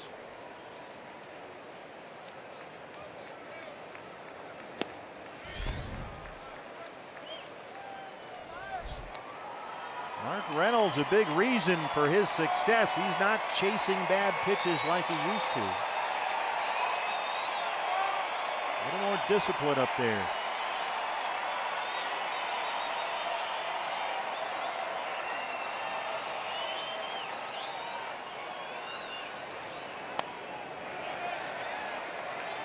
Breaking ball misses up, but it's 2-0.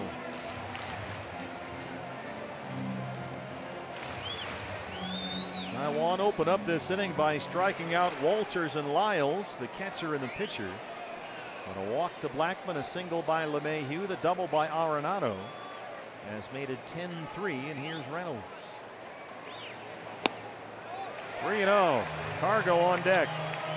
You certainly want Taijuan to at least finish this 5th inning with his big lead. Remember in that game at Detroit a week ago tonight, he threw 82 pitches, went 5 innings in that start. He's about to throw number 80 right here. All 4. Reynolds wasn't sure. Had to double check with Andy Fletcher there. So 4 consecutive Rockies have reached, all with 2 outs, and here's Carlos Gonzalez. Cargo has doubled and grounded out, 1 for 2. Hit a long home run here last night against Zach Greinke.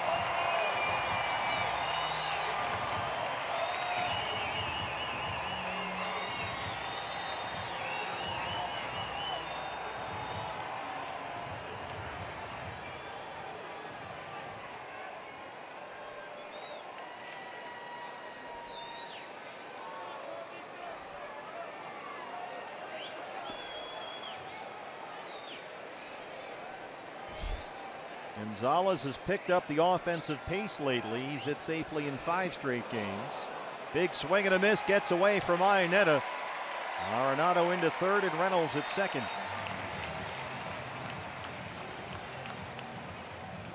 Looked like a breaking ball that ended up in the dirt right there for Chris Iannetta. In pretty good shape. Ball just hit off the heel of his glove, then his chest protector, and squirted far enough away on that first base side for both runners to advance on that wild pitch. That was the 30th pitch of this 5th inning for Taijuan Walker.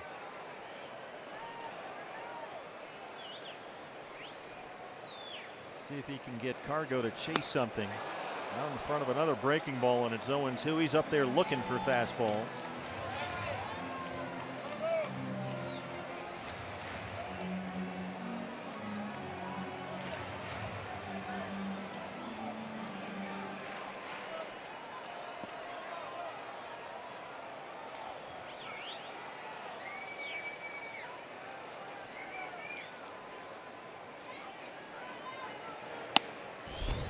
Oh, got a 97-mile-an-hour fastball, but just missed. Andy Fletcher didn't bite back there, and it's 1-2. Already a 32-pitch 5th inning.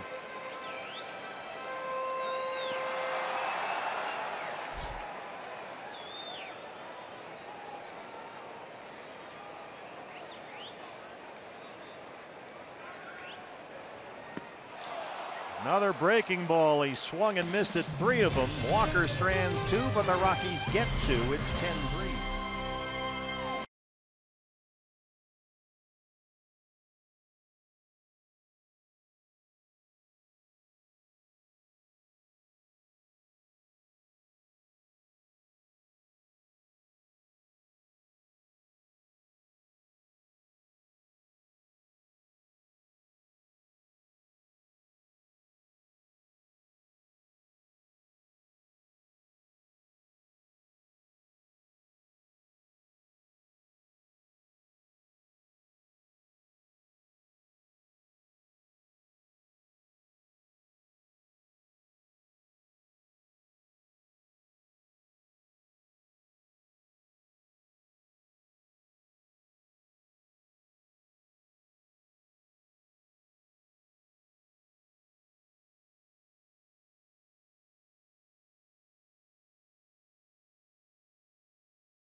For Colorado, the Diamondbacks lead the Rockies 10-3 after a historic D-backs 4th inning. They sent 14 men to the plate in the 4th.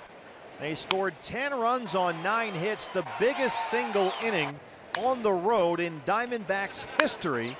It's our Cox high-speed highlights. That is shock and awe. Sure is. Haven't seen it for a while, that inning where the entire offense gets involved, either scoring runs, getting base hits, or driving in runs. That was a thing of beauty. 7 of those runs scored with 2 outs. Gregor Blanco leads off the 6th.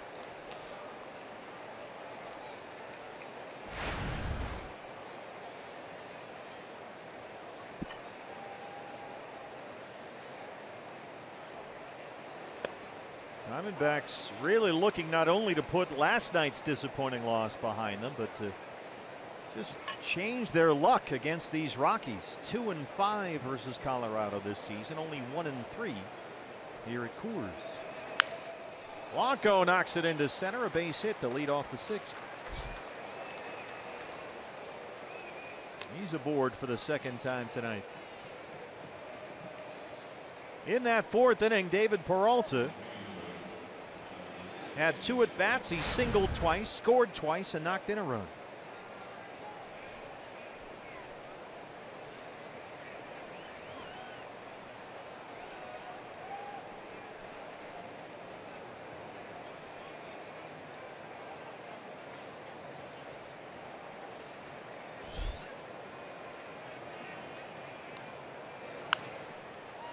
You know, this is a tough stretch for the Rockies, too. We don't want to lose our focus on that, everything the Diamondbacks have been through, 22 out of 31 on the road. But for Bud Black's ball club, beginning with this series, They really have a big divisional stretch. They'll play 12 straight against the National League West, including 6 against the D-backs. And after tomorrow, Colorado heads out on a 9-game road trip at the Dodgers, at the Giants, and at the Diamondbacks. Peralta's got his 3rd hit tonight. A pair of singles open up the D-backs' 6th. Hey fans, the day after every D-backs win, get 50% off all pizzas at regular menu price using promo code D-backs50 at papajohns.com. No lead is safe. You can't score enough against these guys in this ballpark. Goldie batted twice in that 4th inning. He doubled, singled, scored twice, knocked in a run.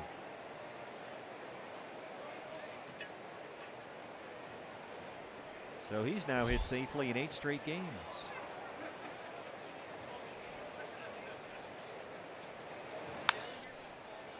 Story can't get it.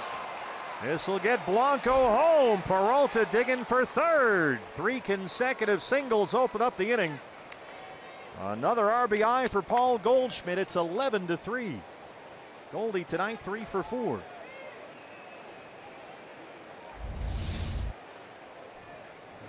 Well, they're not all screaming line drives and long home runs. Sometimes it's just a ground ball up the middle that gets past the shortstop to drive home a run.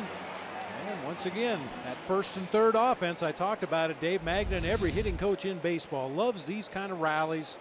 Get runners on base, open up some holes in the defense, ground a ball through, 1st to 3rd, 1st to 3rd. Jake Lamb doubled home 2 runs in that 4th. He also scored a run. Jake now at 61 RBIs, number 1 in the majors. And he has hit safely in every game on this road trip, a 7-game hit streak. He's doubled twice tonight.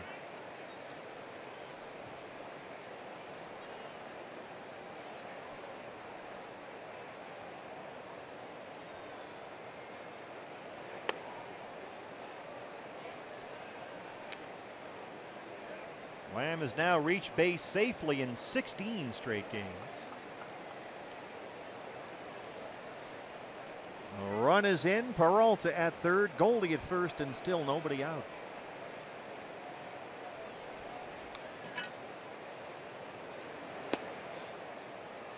Two and 1. Miles is a converted starter. He's going to have to give Bud Black some length here tonight. Rockies bullpen is quiet for the moment. Yeah, Rockies used 4 pitchers out of the pen last night. That was kind of one saving grace in that ball game. You forced Bud Black to get into that bullpen and use 4 relief pitchers, including his closer Greg Holland, who got his 25th save. I mentioned it last night. You love doing that the first game of a series. Number 1, you get to see those relief pitchers in the event Bud Black brings them again in game 2 or game 3. But also, you know, depending on their workload leading up to last night, it may eliminate an arm or 2 out of that Rockies bullpen. D-backs trying to snap Colorado's 6-game winning streak.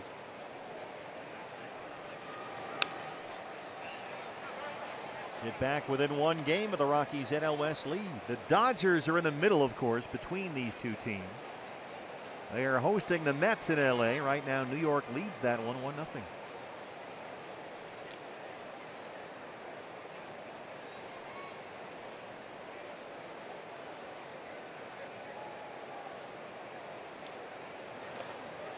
Jake can't check his swing. First base occupied, and that's the strikeout.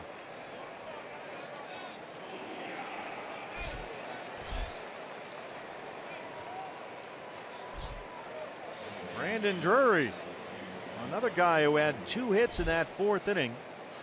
A 2-run double and an RBI single for Brandon. He's 2 for 3 tonight.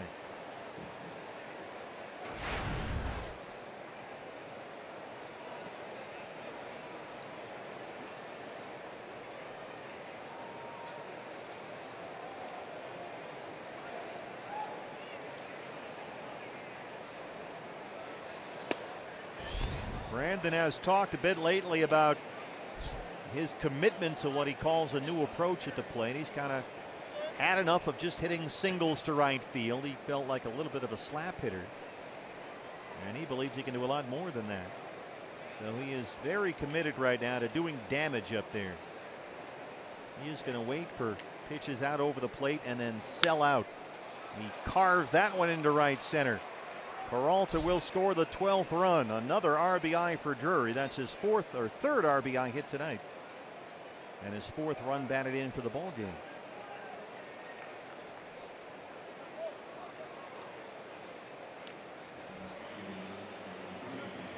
Daniel Descalso.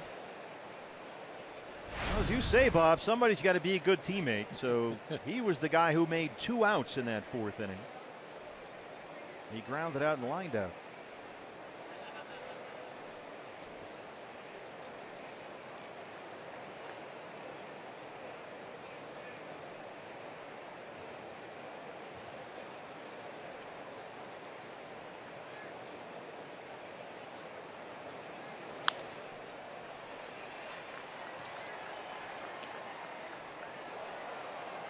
I've been that guy in the past when your team busts loose offensively and scores 12 or 15 runs, puts 15 or 18 hits on the board, and you go home with an 0 for 6.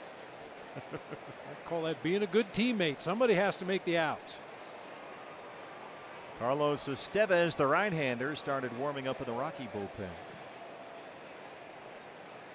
Lyles has given up 4 hits to 5 batters to start this 6th inning.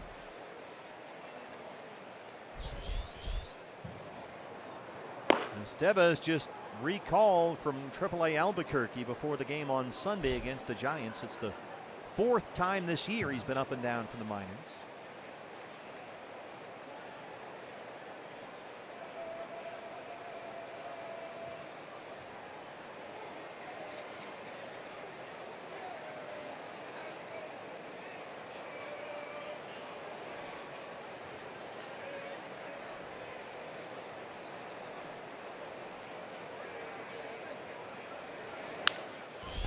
Double play ball right to LeMahieu. Story for 1, and they roll it. But the Diamondbacks add 2 more runs. They lead it 12-3.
Rockies here at Coors Field, bottom of the 6th inning.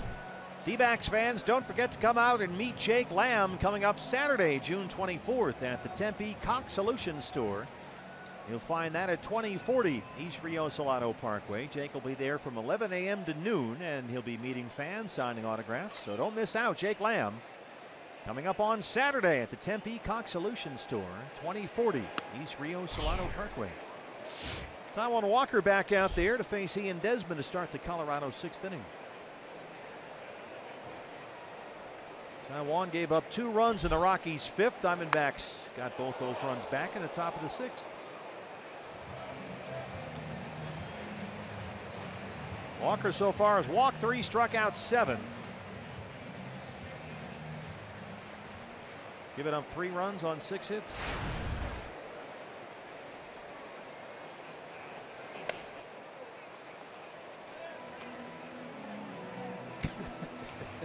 That foul ball by Desmond, that's one of my favorite things at the ballpark. What's it? The ball was rattling around over there in the bleachers. Everybody was looking for it, and the young man grabbed it and quietly went back to his seat.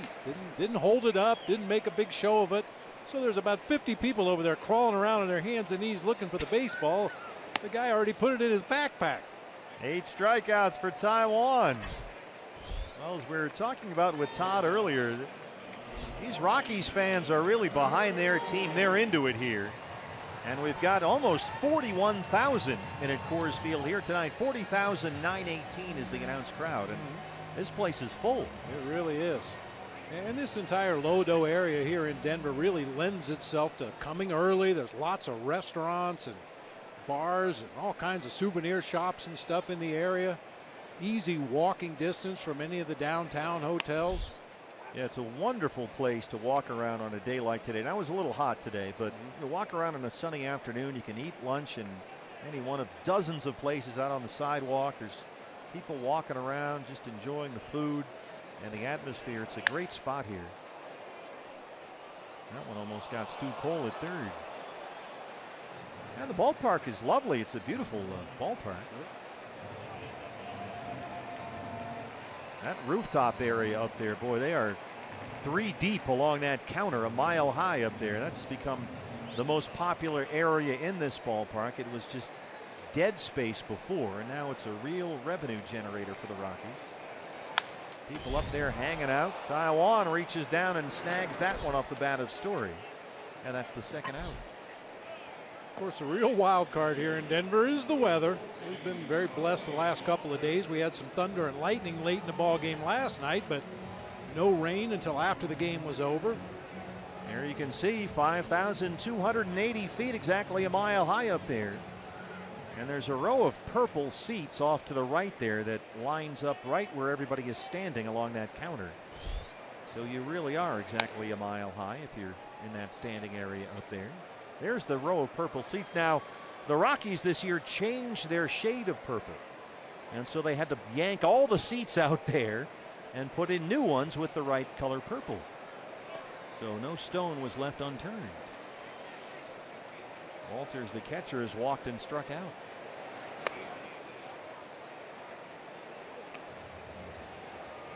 They'll start to get it cranked up. Randall Delgado can give Torey Lovullo some length back there. They don't want Taijuan Walker to go too far into the ball game in terms of the pitch count. 82 pitches in his start last week at Detroit, and he's approaching 100 for the ball game tonight, trying to get through the 6th inning.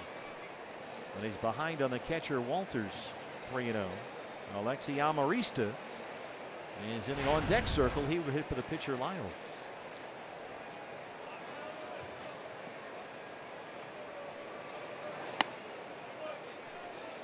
All 4. 4th walk of the ball game issued by Walker.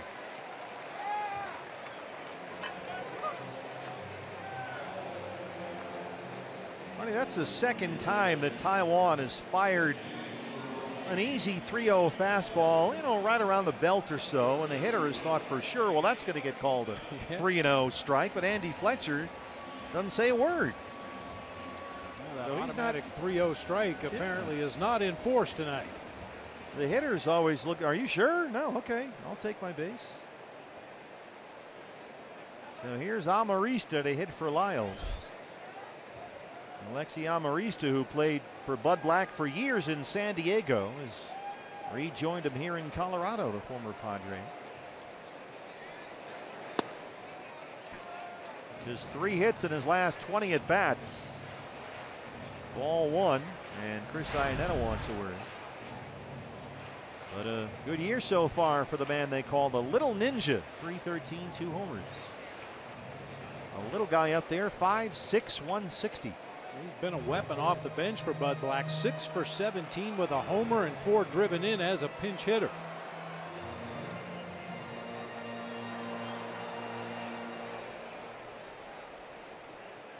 Played 5 seasons in San Diego. Signed a 1-year deal with the Rockies in January.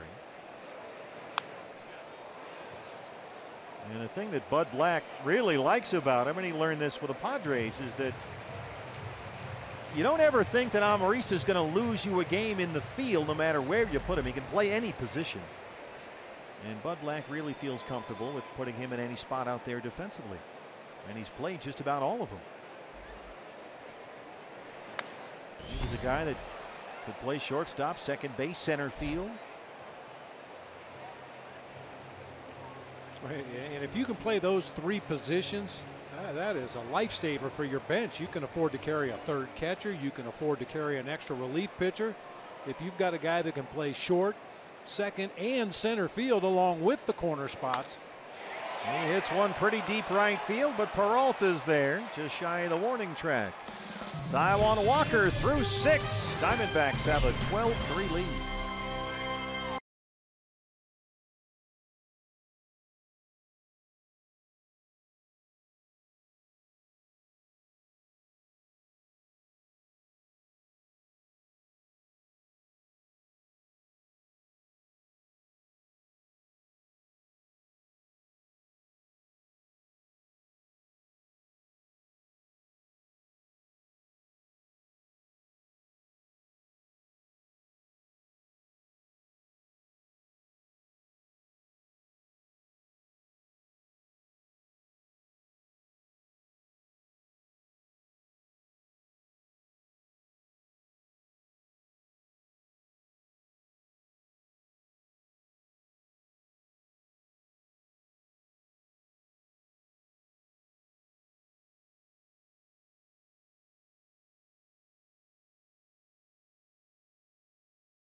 Diamondbacks lead the Rockies 12-3 as we start the 7th inning. Hey fans, this weekend's D-backs baseball will be televised in Spanish on the Fox Sports Arizona Plus channel against the Philadelphia Phillies. Coverage starts Friday, 6:30. It's presented by your Valley Honda dealers and streaming live on Fox Sports Go. So to find the Plus channel listing, visit foxsportsarizona.com. New pitcher for the Rockies as we start the 7th inning. It's the right-hander Carlos Estevez, just brought up from their AAA club in Albuquerque this weekend. It's his 4th time this year already that Estevez has gone up and down from the minors to the majors. Former Rocky Chris Iannetta will lead it off. It didn't used to cost the organization as much to call up a guy from the minor leagues when they were down in Colorado Springs. You're really big on that. It did seem to make perfect sense. It made all the sense in the world. Very close to your parent club. That is easy to begin with, and then you're also playing at the same conditions. Chris Iannetta, we all know why he's wearing that protective guard, holding his hand or wrist. And he's waving off. That one got Andy Fletcher too. Andy Fletcher seems to be in worse shape than Chris Iannetta. Ryan DePanfilo out there. Here's a look. That's the case most of the time. Not only does the batter get hit, but usually the catcher or the umpire takes the brunt of it after that ball is deflected off the batter.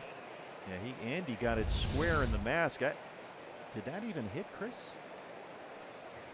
I was watching Andy Fletcher on the replay that time. I didn't really watch to see if Chris got hit. I just assumed he did. Does it hit Iannetta's hand here? Let's see. Yeah, it did. Yeah, changes direction. Otherwise, Walters would have caught that ball, but missed his glove and catches Andy Fletcher flush on the mask.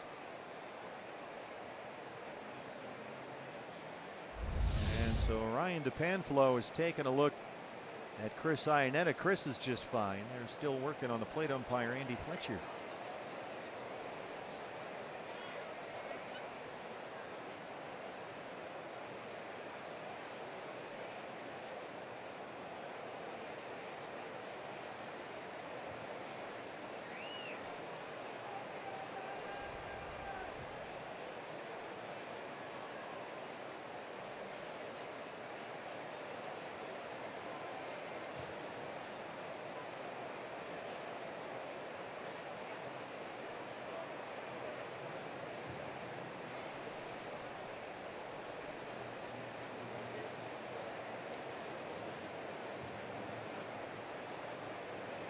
Well, he's got him laughing down there. That's a good sign.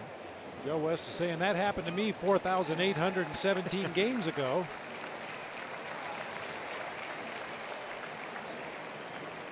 Chris's hand appears to be none the worse for wear. That's really good. It looked like a glancing blow off the hand, which is the good news. And it looks like Andy Fletcher's going to be okay. That's good news, too.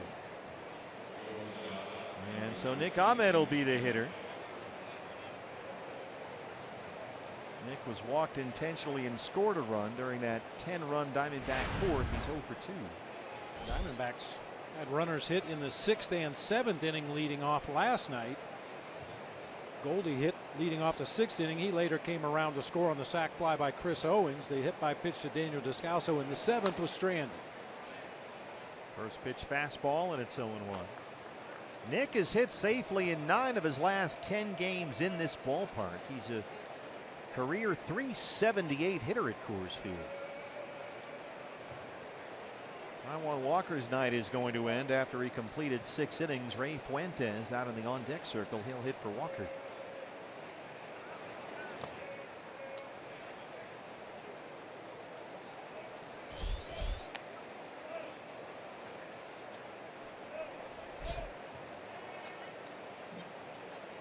Taijuan completed 6 innings, walked 4, had 8 strikeouts.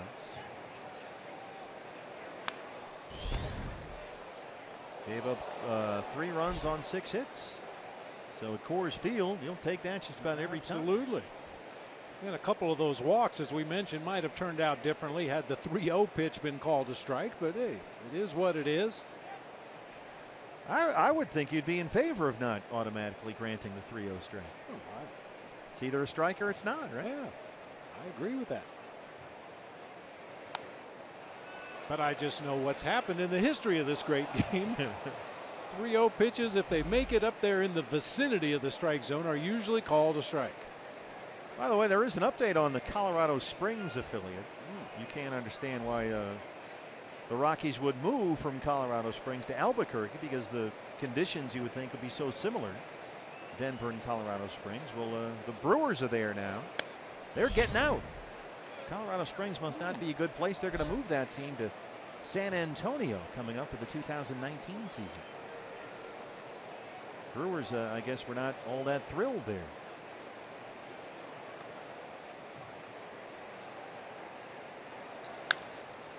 There's a fly ball pretty deep. It backs up Cargo in right field, and that ball is gone.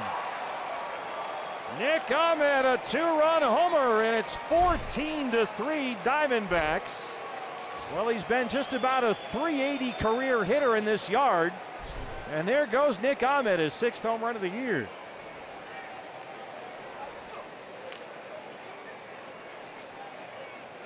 There was a little bit of wind blowing that direction earlier in the ball game. Seems to have died down considerably, but Nick tomahawks a high pitch above the top of the strike zone, gets it high in the air to right field. You never know if you watch Carlos Gonzalez. He's a master. He learned from Larry Walker how to play that right field wall, how to decoy a runner to make him believe you're going to make the catch, and that time it just sailed over everybody into the bleachers in right. Fuentes hits for Walker, a jumbo jack courtesy of Nick Ahmed. A free jumbo jack tomorrow at Jack in the Box with the purchase of a large drink. Diamondbacks have scored 14 runs. That was the first homer. Fuentes hits it hard, but right at Story at shortstop. Hey fans, celebrate Independence Day early this year on the 1st of July. That's right, the 1st of July. Game time is 7:10 and 20,000 fans will get the soft style State 48 patriotic t-shirt. Then after the D-backs Rockies game, fans can relax as the roof opens up for a fireworks spectacular show presented by Gila River Casinos. Secure your spot now for the game and the fireworks show at dbacks.com. 14-3.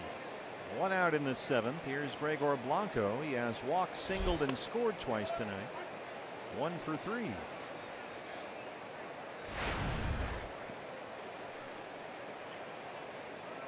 Blanco has started the first 2 games of this series in center and batting leadoff, so it's unlikely we see him in the lineup tomorrow afternoon. Don't forget that's a getaway day game here tomorrow.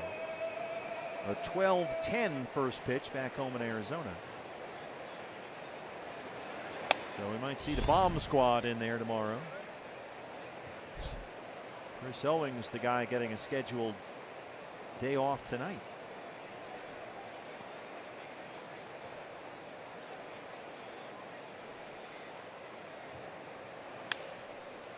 Slices that one under the glove of Arenado. That's hard to do. Blanco on board for the 3rd time tonight. His 2nd single.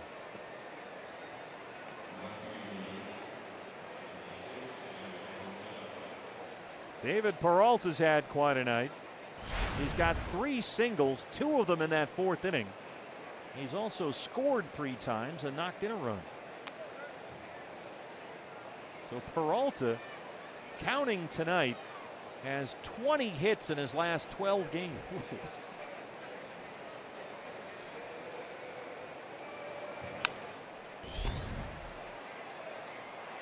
And you know, kind of quietly, David has been one of the best hitters in the majors, because back on April 16th, he had a slow start to the year. April 16th, he was hitting 178. But since then, he's hitting over 360. So that's more than a 50 game stretch for Peralta, during which he's had a 360 batting average.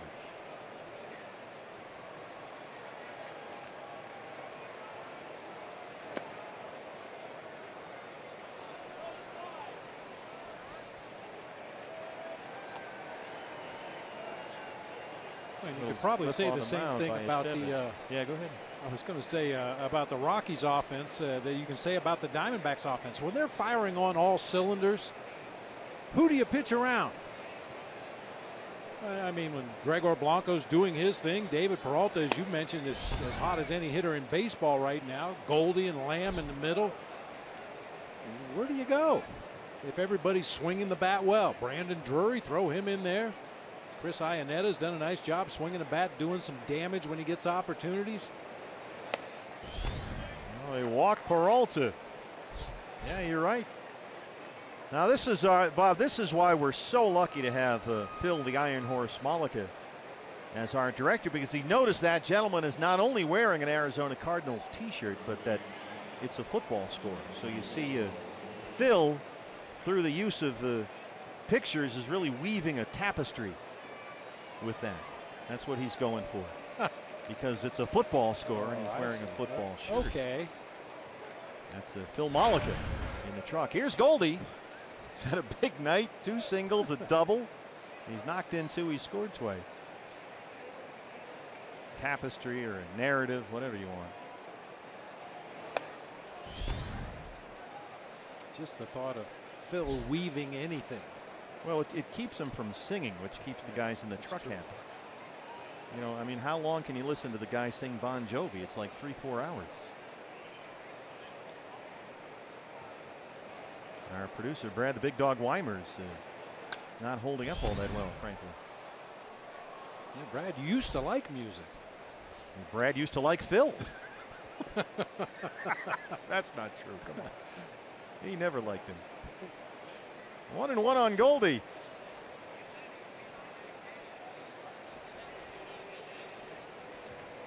Well, a 3-run bomb right here would still make it a football score. Yeah, you get to 17-3, just start running the ball, eat up some clock. Yeah. Force the Rockies to use their timeouts.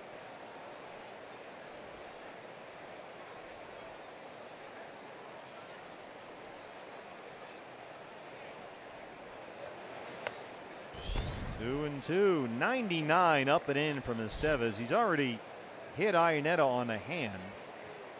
And you can see why he's been back and forth from the majors to the minors, 4 different teams. He can get pretty wild on you. And at 99 miles an hour, he's just flat out dangerous.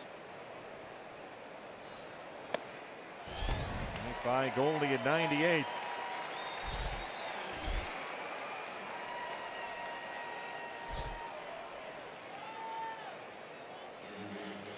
Two on and 2 out for Jake Lamb. Jake has doubled twice tonight. He scored a run he's knocked into.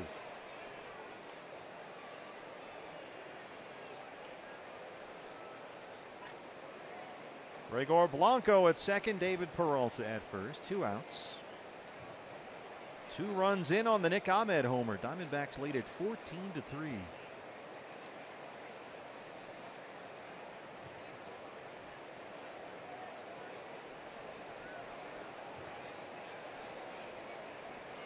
Runs on 16 hits. There's a strike and it's 0-1.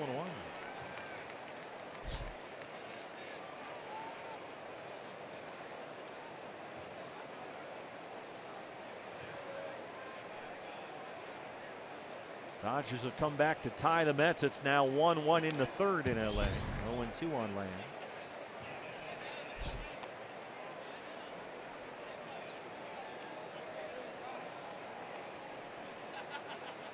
Scoreboard watching in June. Get used to it. It's going to be a fun summer.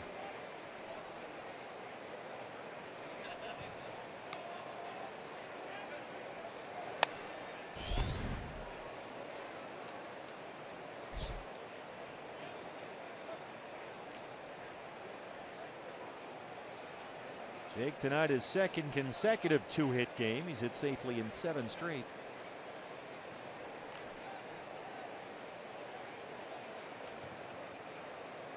Chance to pad that major league RBI lead right here.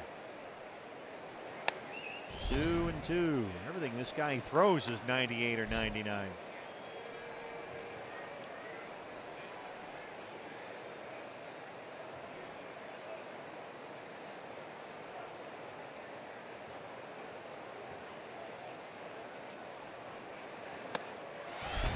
There's another one. Took something off at 96. Lamb strikes out, but the Diamondbacks add 2 more. 14-3. D-backs.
Fourth inning here at Coors Field.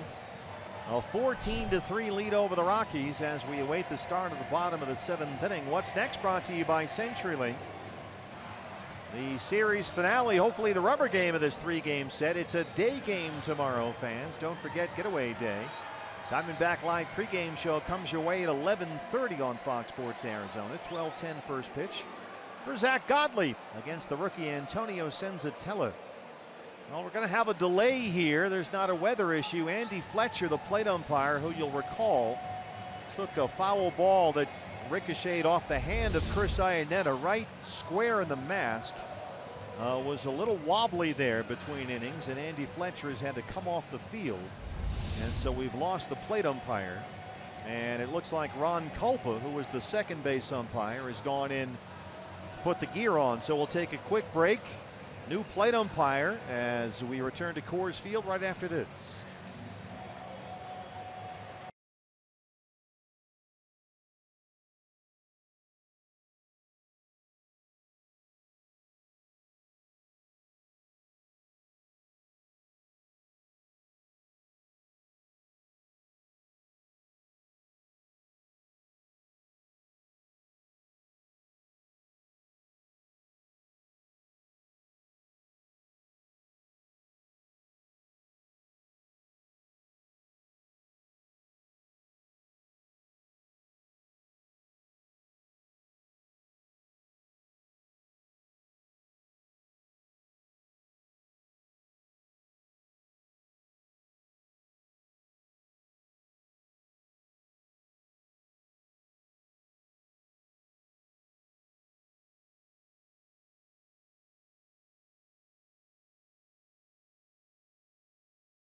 Delay at Coors Field. Only two umpires and almost no players out there right now. Andy Fletcher, the plate umpire, has had to leave the game after taking a deflected pitch off the face mask earlier tonight.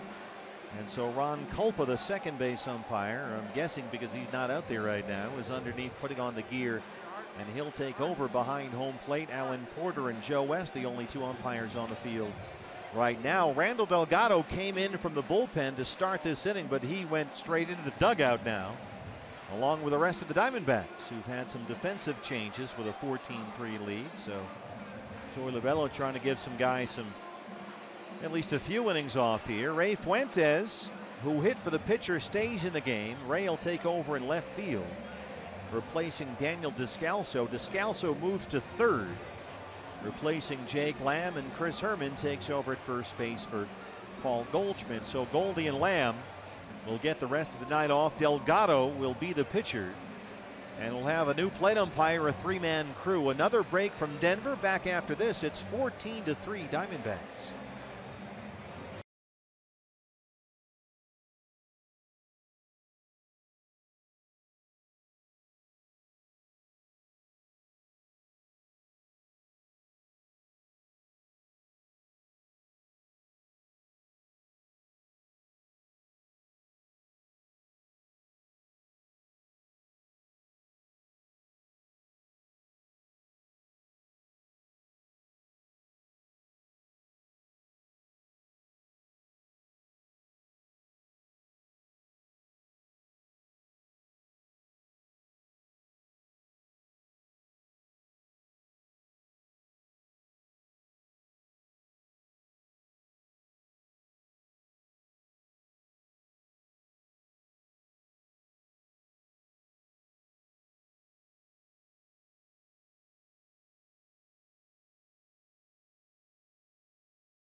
3 over the Rockies as we await a new plate umpire to start the bottom of the 7th inning. Hey fans, vote today, vote tomorrow. Don't forget, the All-Star game is coming up at Marlins Park in Miami, July 11th. It's only on Fox. And you can get some D-backs in there where they deserve to be, your 2017 All-Stars. Vote now with the Esurance MLB All-Star Game ballot. You can vote at dbacks.com/vote. And don't forget to watch the 88th Major League Baseball All-Star Game. It's presented by MasterCard. July 11th, live on Fox from Marlins Park in Miami. Well, we'll take another break here as we await Ron Kulpa to take over behind the plate. D-backs lead the Rockies 14-3. Back again in just a moment.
Field in Denver, Nick Ahmed.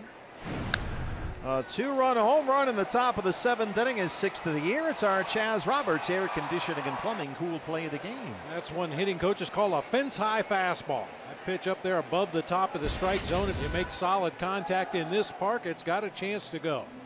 Well, while we have a delay here, Dinger, the Rockies mascot, the Rockies front-running mascot, is just interacting with the fans, but Dinger can be a little dangerous there, right there, headbutting some poor innocent fan. Watch your horn. You know, typical Dinger comes out here, headbutts a few fans, and then he bails. He's out there desperate for attention. Just whipping him into a frenzy, isn't he? Well, finally, Ron Kulpa has emerged. Boy, it took a long time to get all the gear on.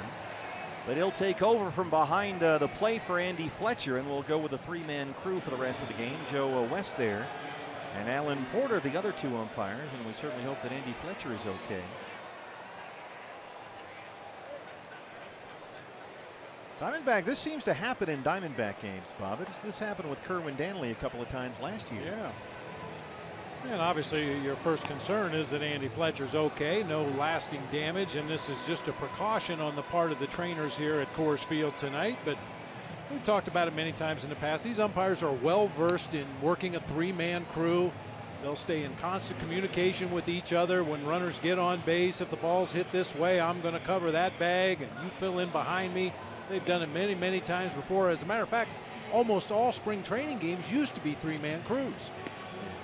It's just been over the last few seasons that you've started to have the full 4-man crew at every spring training game. And that opportunity in spring training gave them the necessary experience. If this happens during the regular season, they can keep umpiring without missing a beat. Well, we got several changes for both teams. Let's start on the mound, where answering the ash line call for the bullpen, it's the right-hander Randall Delgado. On to start the bottom of the 7th after Taijuan Walker went 6 innings, Randall's 21st appearance. And the way he's been going lately, he may finish out the ball game for Torey Lovullo. Bud Black is going to pull Charlie Blackmon. Blackmon due to lead off this inning, but Raimel Tapia will hit for Blackmon. Down 14-3 in the 7th. So here's Tapia, 333 in 19 games. He flied out as a pinch hitter in last night's series opener. He gave you the defensive changes earlier for the Diamondbacks. Fuentes is now in left. Descalso's at third and Herman is at first.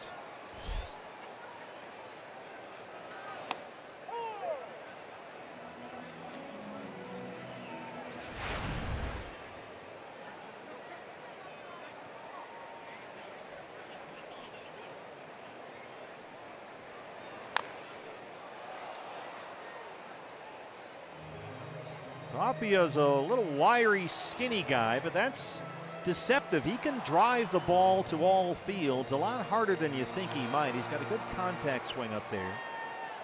And he's a very interesting player. Really does a good job getting the barrel of the bat on the ball, but he'll often go into very deep crouch up there, especially like now in 2-strike counts. He crouches anyway, but when he gets 2 strikes on him, he goes into almost like a Pete Rose crouch. Tapia pinch hit in the ball game last night in the 8th inning, flied out to center field, and we kind of joked about it at the time when we saw him last year at the end of the season. You thought he was Babe Ruth. He was trying to lift everything in the air to the outfield. And he can belt the ball just like that. Dunks it along the right field line. He can really run. Peralta's got it in the corner. Tapia is going to have an easy triple. He's an exciting young player, Raimel Tapia, only 23 years old. It's a leadoff triple. Well, there was struck hard, middle of the plate. He pulls it down into that right field corner. David Peralta had a long run just to get to that ball, and with Tapia's speed, he's streaking around the bases while David's running that ball down. Ended up standing at third base with his first triple of his career. DJ LeMahieu has singled twice tonight and scored a run. Arenado is the on-deck hitter, but Pat Valleca is out there, so it looks like Blackmon and Arenado will both get the rest of the night off.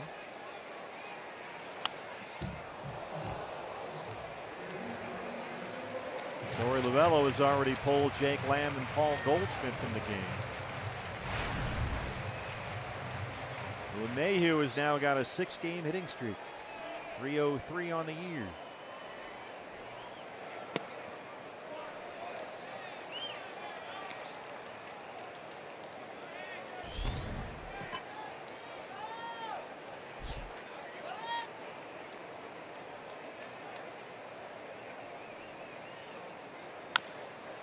This will get Tapia home, a bouncer to Ahmed at shortstop.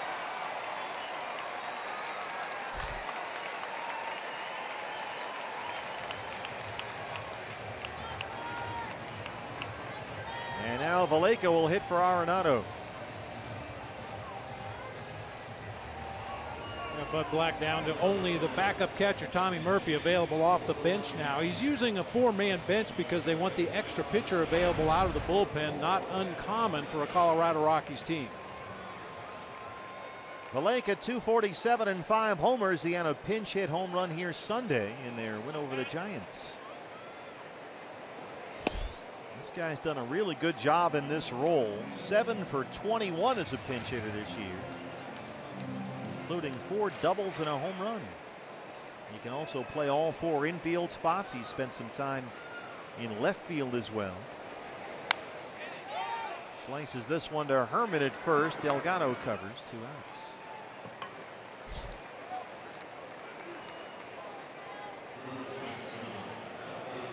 Mark Reynolds now. Reynolds has had another big night.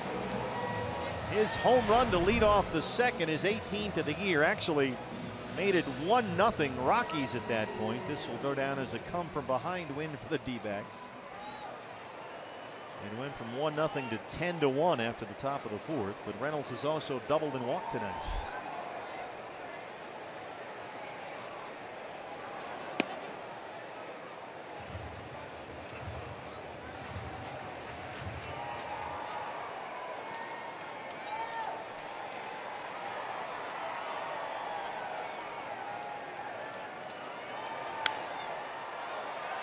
Foul ground near the Rockies dugout and drifting out of play. Randall Delgado had held the opponent scoreless in 7 of his previous 8 relief appearances. And he's already given up 1 run after the Tapia triple. And he has thrown multiple innings in 6 of his last 8 appearances.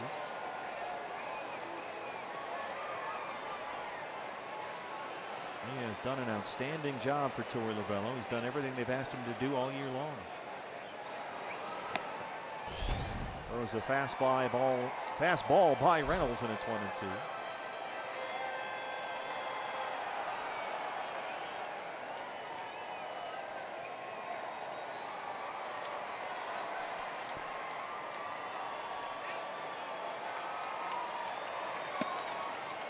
Diamondbacks tonight with 10 in the 4th, 2 in the 6th, and 2 in the 7th. They trailed at 1-0 after 3. 14 men to the plate in a 10-run 4th. 7 runs scored with 2 outs.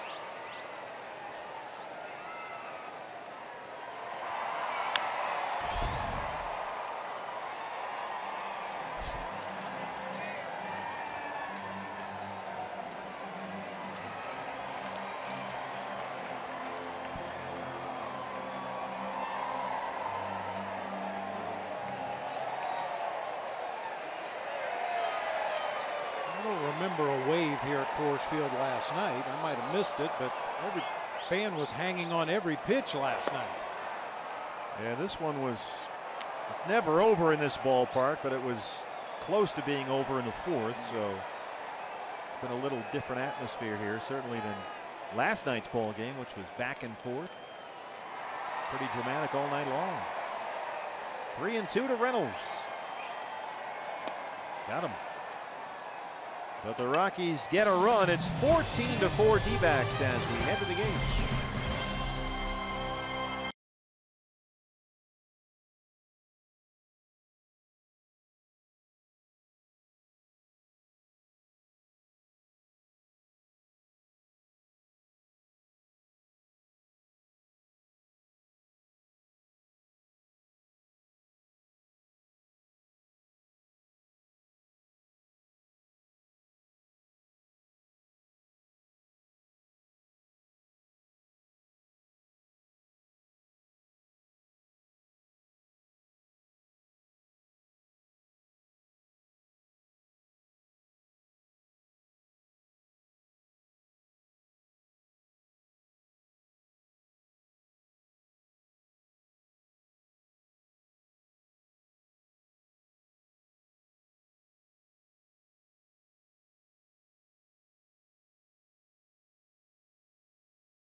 An eye on the Dodgers and the Mets. In LA, Curtis Granderson off Rich Hill. And the Mets take the early lead on the Granderson homer, the Grandy Man. But then Rich Hill hits a little bloop right here. And the Dodgers, without the benefit of a base hit, after a walk and an error, tie the ball game 1-1. But LA has just tacked on another run, and they lead the Mets 2-1, bottom 4 in Dodger Stadium.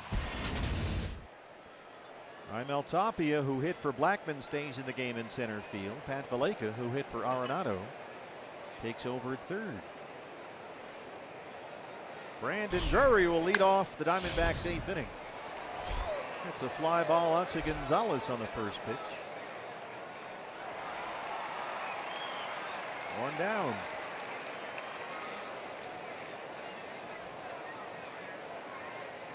And people think I'm crazy, but I swear it's the truth. You talk about Coors Field and the way the ball carries in the thin air and what have you.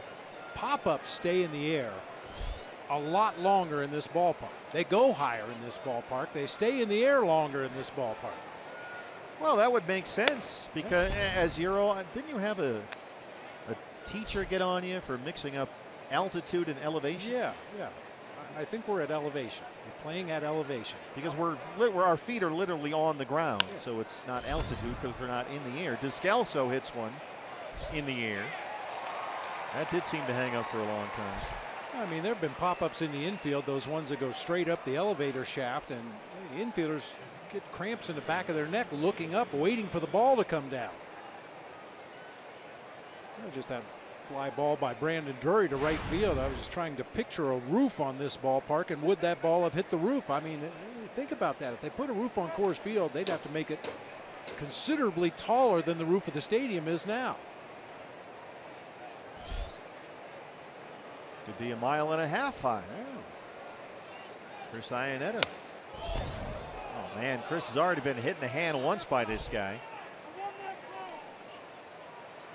And you can hear Ron Kulpa telling the Diamondback dugout, no more.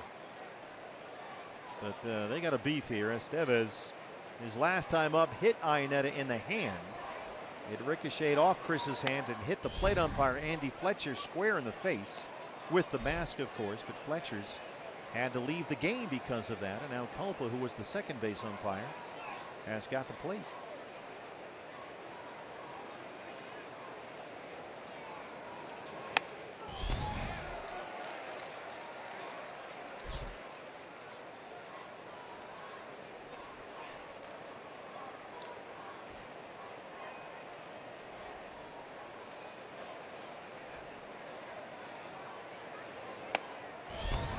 Two and two.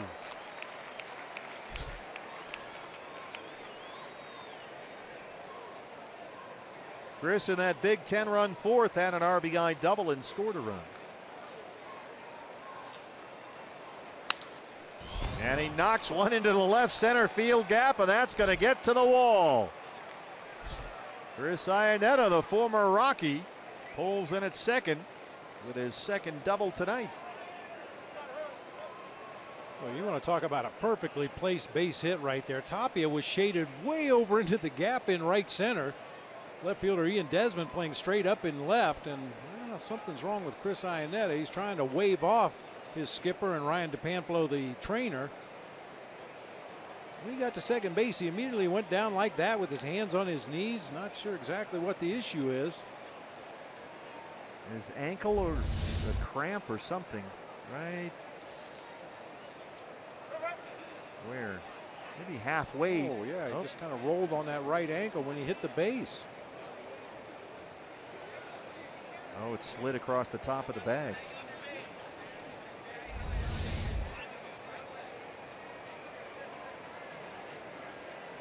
He's like, I can still crouch. I'm good to go. Yeah.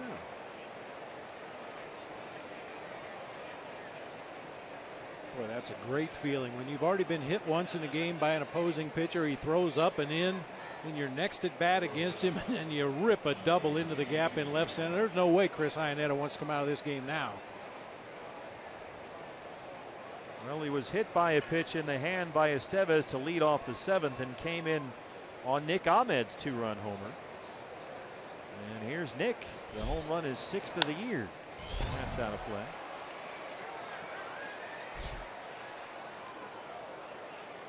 So Nick has now hit safely in 10 of his last 11 games in this ballpark, where he's just about a .380 career hitter.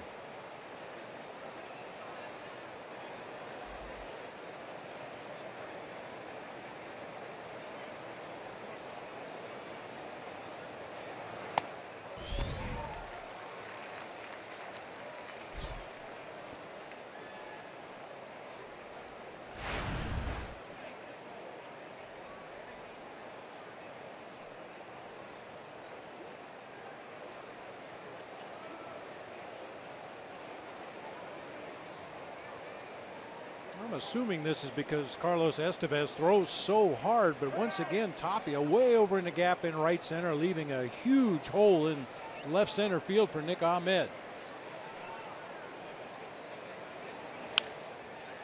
That's fair at third. Valaika sets and throws. Low throw and a nice scoop there by Reynolds at first. They strand the 2-out double. Bottom 8 coming up.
Come to grips with it. No. Actually, it's funny you should say that. I just wanted to give a shout out to a really big Arizona Diamondbacks fan.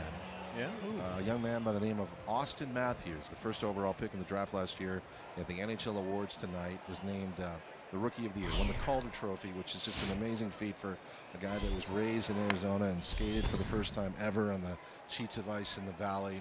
And I know that he and his parents go to many Diamondbacks games, and the Diamondbacks were trying desperately last year to try and get him to throw out the first pitch when we were in Toronto, but that's when he was drafted, and tried to make a date in the summer. But I believe that maybe if things go well, it may happen this year. If not, I know he's watching, and I know how much he cares about this team, because obviously as he grew up, the Diamondbacks were bursting out onto the scene. It's a great story for hockey in the state of Arizona. Coyotes, it was announced, will open the season against the Las Vegas Golden Knights, so they're trying to build a rivalry right now. But congratulations to Austin Matthews, the pride of Arizona, and there's a strikeout to start the 8th. Nice work, Austin. Now I saw, Todd, didn't the D-backs get the Coyotes get new uniforms? Yeah, saw those babies. Supposed to be lighter. And can we please start wearing white at home again? You used to love it when the Montreal Canadiens wore the whites. Oh wait, sorry, you're Boston. I got what? My first question on this day every year is who won the Selke Trophy. Okay, I'll get that to you. Here's Ian Desmond, 0 for 3. The bouncer to shortstop for Ahmed. 2 quick outs here for Delgado. Patrice Bergeron, by the way. Oh, Bruin scoring at home. John Tortorella takes the Jack Adams Coach of the Year, former Coyote assistant coach. Who won the Smythe division this year? You got to let it go, man. Just let it go. Fair point. Trevor Story.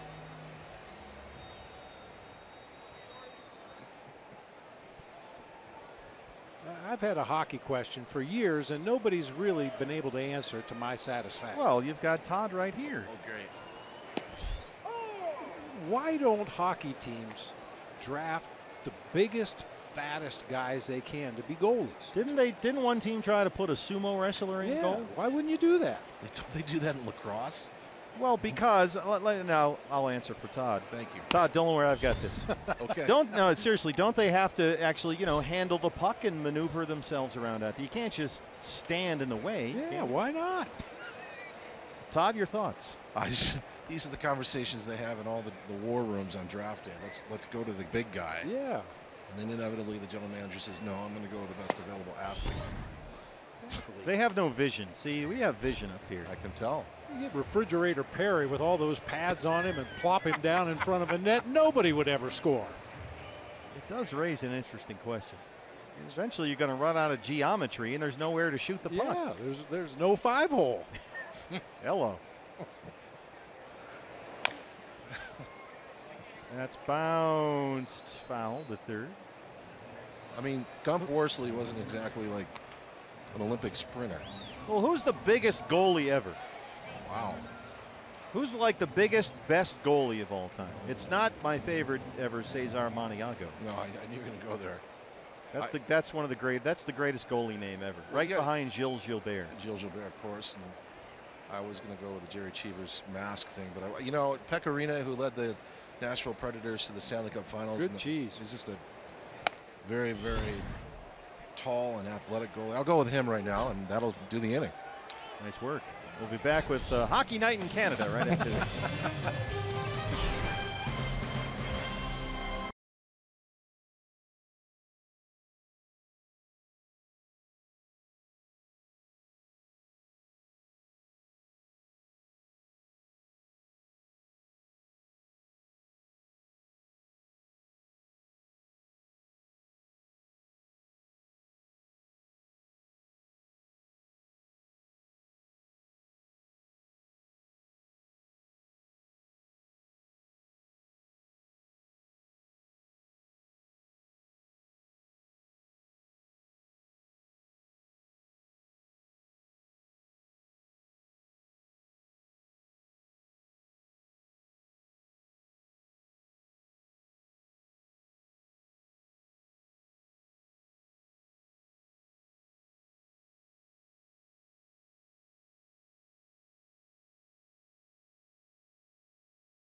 Summary, 14-4 Diamondbacks. They trailed 1-0 after 3. They led 10-1 after 4.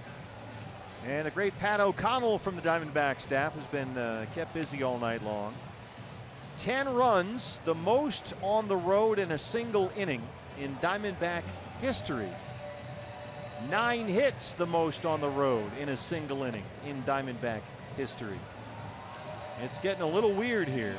The Diamondbacks, the first National League team to score at least 10 runs in one inning without hitting a home run since the Cardinals in 2012.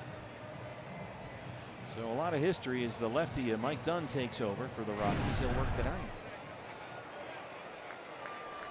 10 runs scored, the most scored by the Diamondbacks in a single inning here at Coors Field in club history. The previous high had been 7 back in 2006.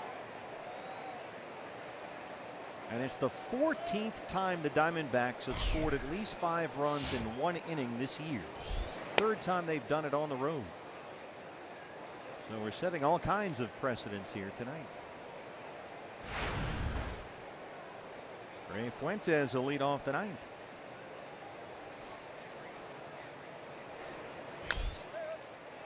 That'll stay fair up the line. And Ray avoids the tag. Ray Fuentes somehow avoided the tag of Mike Dunn. Using that speed, he's hustling up the line in the 9th inning of a 14-4 game. I don't believe I've ever seen that before. A little juke move to get around the pitcher and then kind of reaches back with his left foot to touch the bag. Dunn clearly missed him with the tag right there. Fuentes gets the left foot on the bag. That'll be an infield hit. Alan Porter was right there working with a 3-man crew after we lost the plate umpire Andy Fletcher. Nice hustle there by Ray Fuentes. Boy, Ray, the bat has really come around, especially after that 10th inning homer that won Sunday's game in Philly. Gregor Blanco has been aboard 3 times tonight. 2 singles and a walk. He scored twice.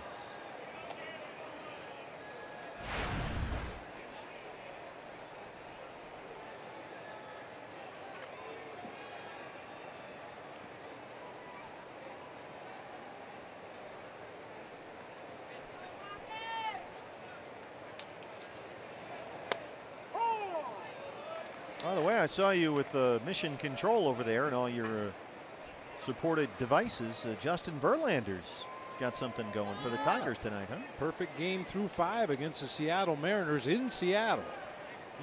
Mariners are getting perfectoed by Justin Verlander at Safeco. They had a big extra inning walk-off win last night, Seattle. 1-2 on Blanco. Dodgers have opened up what is now a 5-1 lead on the Mets in LA. They're in the 5th. Kind of a crazy day in baseball. Max Scherzer had was it a no-hitter or a perfect game going there? I think it was in the 8th inning. Yeah. And ended up as the losing pitcher for the Nationals today. Marlins beat him 2-1. And now Verlander's got a perfect game going in Seattle. The Diamondbacks have scored 14 runs here at Coors.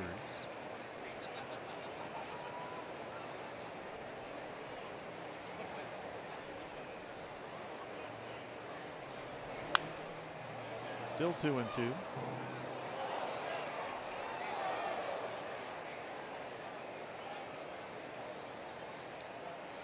One more game to go against the Rockies in this series, and we wrap up this 8-game road trip. Zach Godley gets the ball tomorrow against Antonio Senzatella. It's a getaway day game, a matinee game for you. First pitch at 12:10 back home in the Valley. And then we start a long homestand, which I don't mind telling you is long overdue. Oh boy, is that going to be nice. Get your tickets, fans. dbacks.com. 4 against the Phillies, 3 against the Cardinals, and then next weekend 3 big games against these Rockies.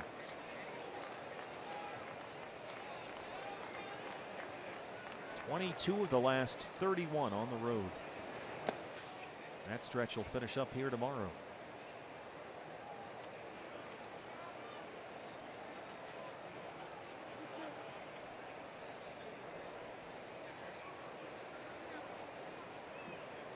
Boy, Gregor Blanco, 9th inning, 14-4, and he's still grinding out a long at bat against a left-hander in Dunn. Peralta on deck.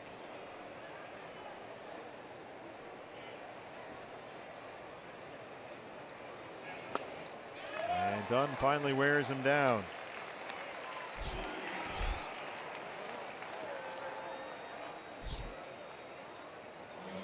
Big day for David Peralta here. 3 singles and a walk. He's scored 3 runs. He's got an RBI. He singled twice and scored twice in that 10-run D-backs 4th.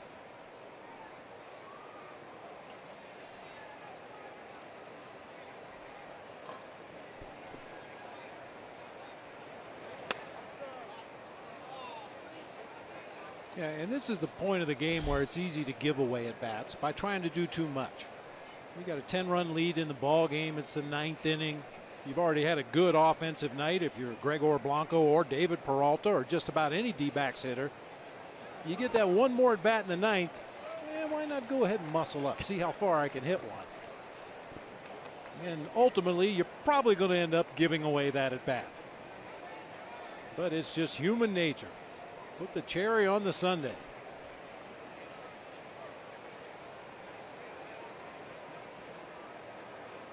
David's had a whole bunch of multiple hit games this year.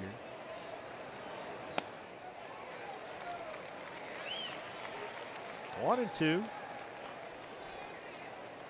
David counting tonight. 20 hits in his last 12 games.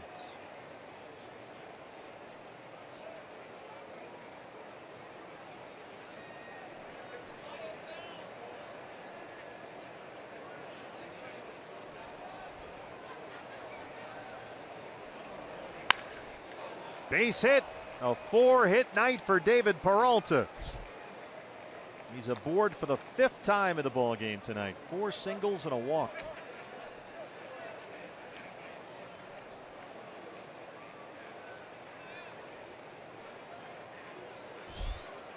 He is seeing it as big as a beach ball right now. And oh, by the way, another hit against a lefty. Yeah, and against the lefty. And it wasn't just a slap job to the opposite field. He drove that ball through the right side. His home run in the 8th inning last night came off left-hander Chris Russin. His 2nd homer off a lefty on this road trip. First at bat tonight for Chris Herman.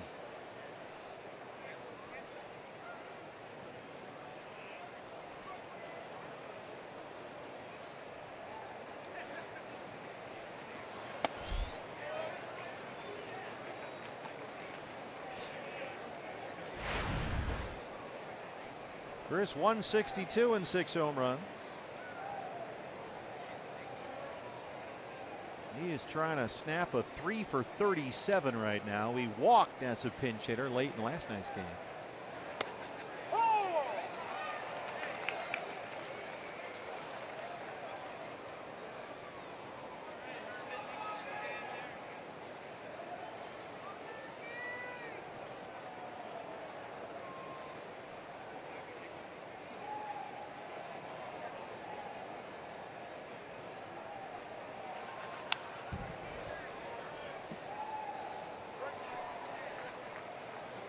Chris Herman still shaking out that right hand.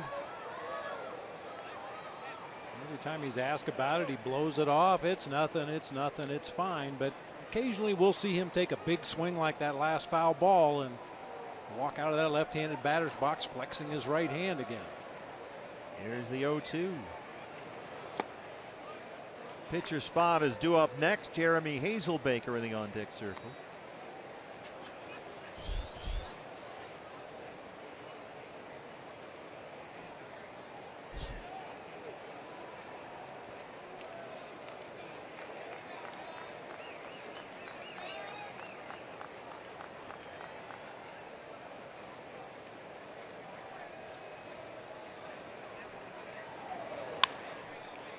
Out to left field. It backs up Desmond. He's at the track, at the wall, and he's got it.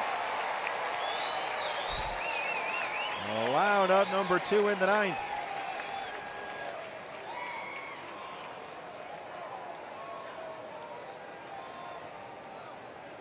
And Hazelbaker will hit for the pitcher, Delgado.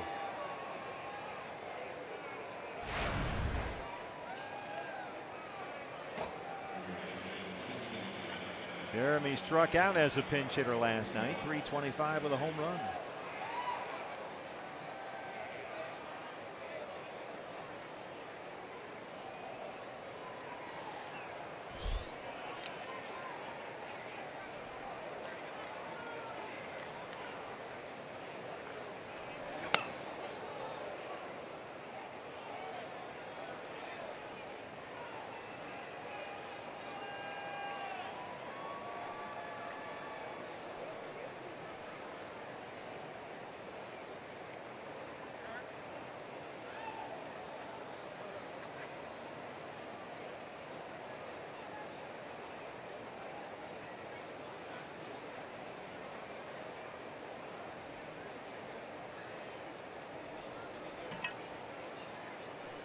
Ray Fuentes is the runner at second. David Peralta at first. 2-0. Jeremy Hazelbaker 5 for 14 as a pinch hitter this year.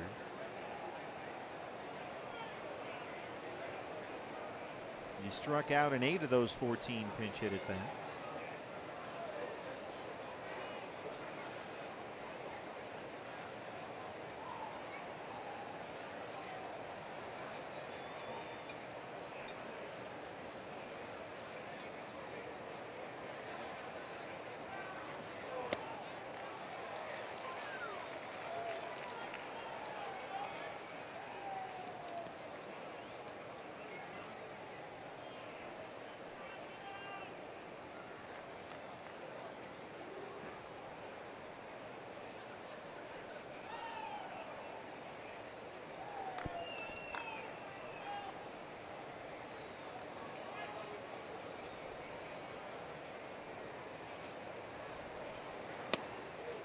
3-1.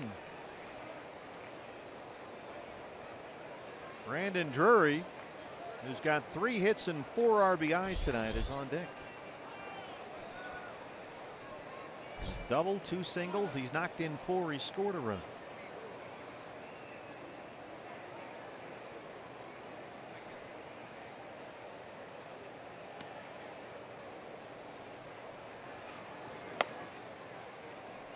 Bases are loaded with 2 outs.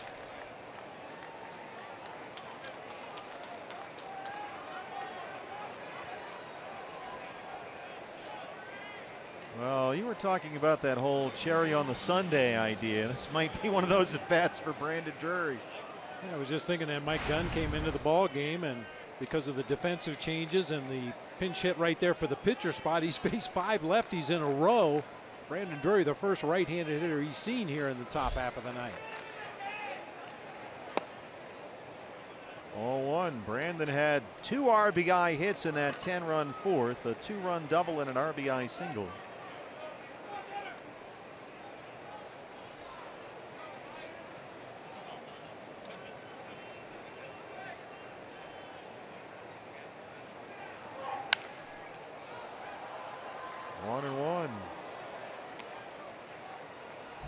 He's got to get a hit just so Descalso can get one more at bat. Daniels on deck. And the Diamondbacks with, what, 14 runs on 19 hits. Daniels got the 0 for 5 right now. Yeah, he's made 6 outs, too. He grounded into a double play back in that 6th inning.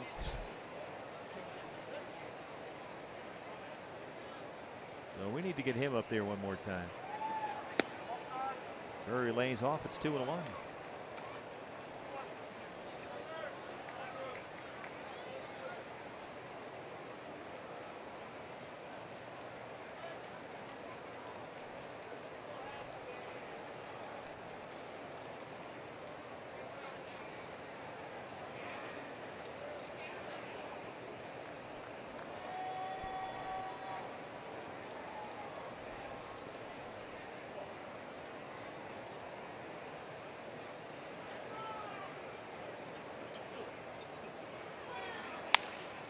Up the middle, base hit. Fuentes will score.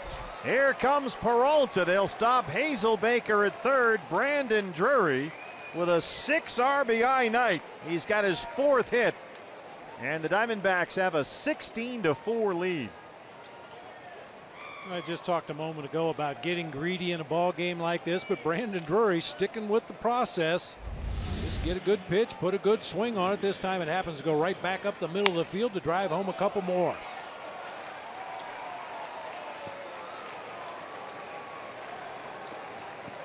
Four hits and 6 runs batted in for Drury. So here's Descalso. He's got an 0 for 5 in a 16-4 game.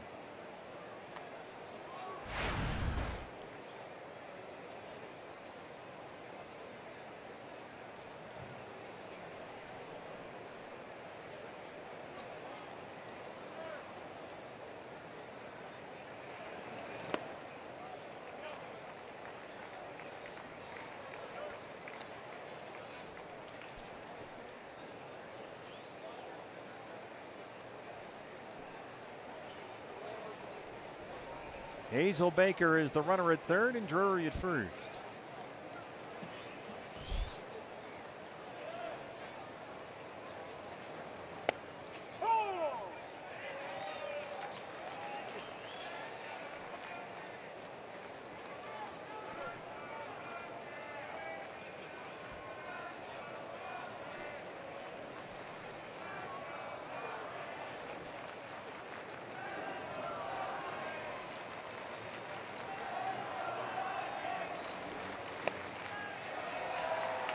Descalso strikes out, but the Diamondbacks increase their lead as we head to the bottom of the ninth.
historic night for the Diamondbacks at Coors Field. 16 runs on 20 hits, and TJ McFarland, the left-hander, is on to work the home half of the 9th inning.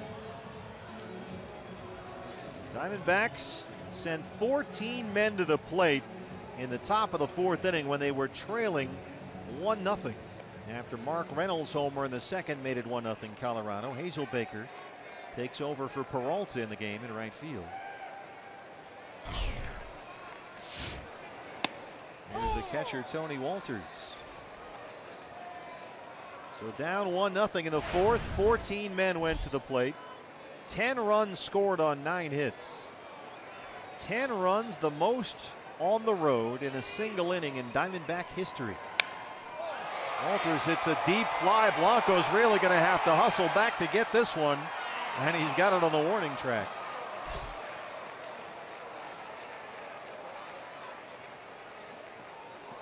Boy, he gets such a good first step, especially when he's out there playing center field, where you can see where the ball is in relation to the plate. You can see the batter swing. Is he in front? Is he behind? Is he right on it? Blanco always gets a great jump out there in center field. Tom Murphy, the backup catcher, will get an at-bat here. Murphy hitting for the pitcher, Dunn. Only 2 games with the Rockies this year. He's 0 for 6 with 3 strikeouts.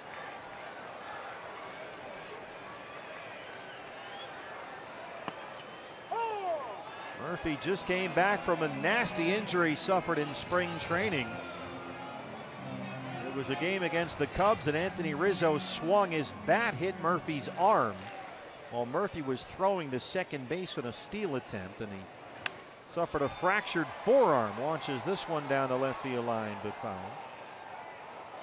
And so Murphy, who just missed almost 70 games, just came back over the weekend. Todd Wall standing by. Diamondback Live post-game show.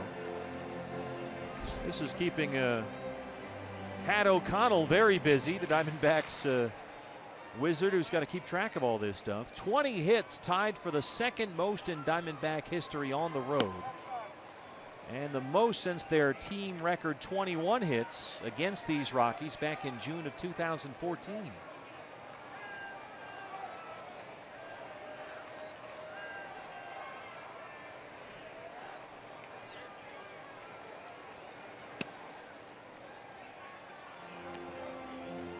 Dave Magadan's got to be proud.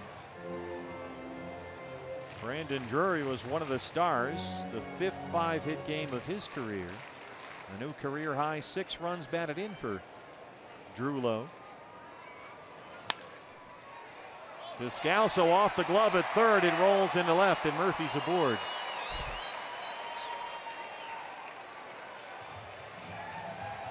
You can't hang an error on a guy who's 0 for 6 in a 16-4 game, can you? Well, I've seen it happen before.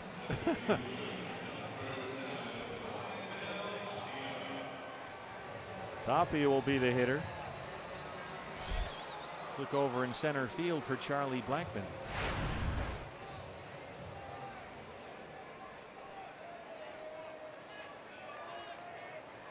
No word yet. And this will be a night that Daniel Descalso would like to forget. You know what? His teammates will not let him. So he went in a 16-4 game. I'm not going to pick on Daniel because he's been awesome this year. But he went 0 for 6, made 7 outs, and committed an error. How are we looking?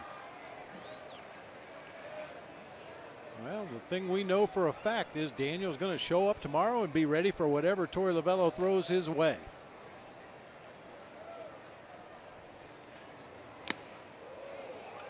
That's the home run swing that you were talking about we saw from Tapia last year. All kinds of firsts and since for the Diamondbacks tonight. 10 runs, the most in 1 inning in a road game in club history.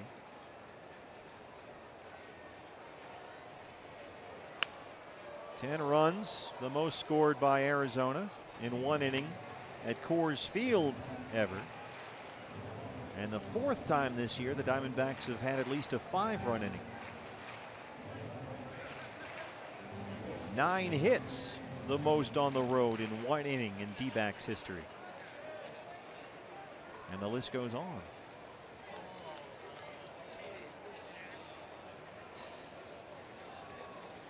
There's that 2-strike crouch for Tapia.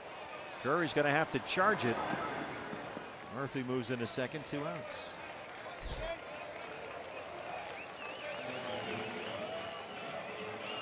Last man standing for the Rockies, DJ LeMahieu. Todd Wall standing by. Diamondback Live postgame show. Lots to talk about after they put last night's disappointing loss behind them.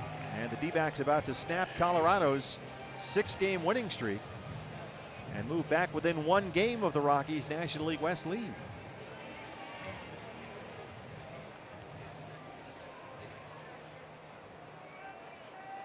D-backs will improve to 3-5 versus Colorado this year, 2-3 here at Coors. And they will have won 8 of their last 9 games and 11 of their last 13.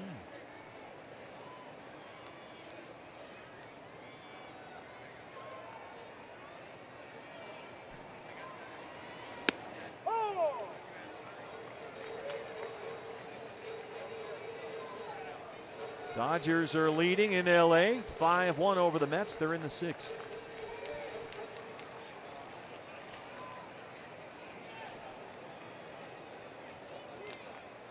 This will drop the Rockies back to 20 over 500. They'll be 47-27, the best start in their history.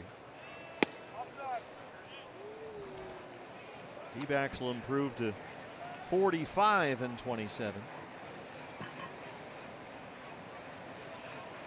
It's funny how your perspectives can change. We were talking before the ball game. If I told you in spring training, looking at the schedule, there's an 8-game road trip there. You go to Detroit and you go to Philly and you finish in Colorado. Would you take a 5-3 record? Yeah, sure. Sign me up for that. But after the loss last night, all of a sudden, oh, geez, this road trip is, it's going terrible. Getting spoiled. They'll be 6-1 on this 8-game trip with 1 more to play here tomorrow afternoon. Could go back home tied for the NL West lead. LeMahieu just over the head of Drury. They're going to send Murphy home. And that's the 5th Rockies run. LeMahieu, his 3rd hit tonight, his 2nd run batted in.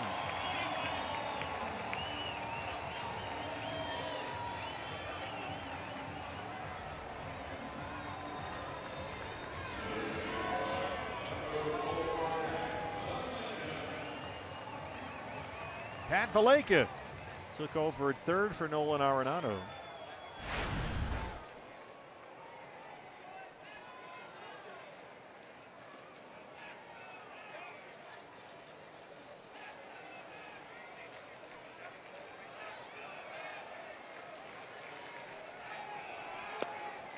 Rockies are going to really have to answer the bell, not just to win the series here tomorrow, get back on the winning track, but as we mentioned earlier, this is the start this series of a big divisional stretch for them. 12 straight against the NL West.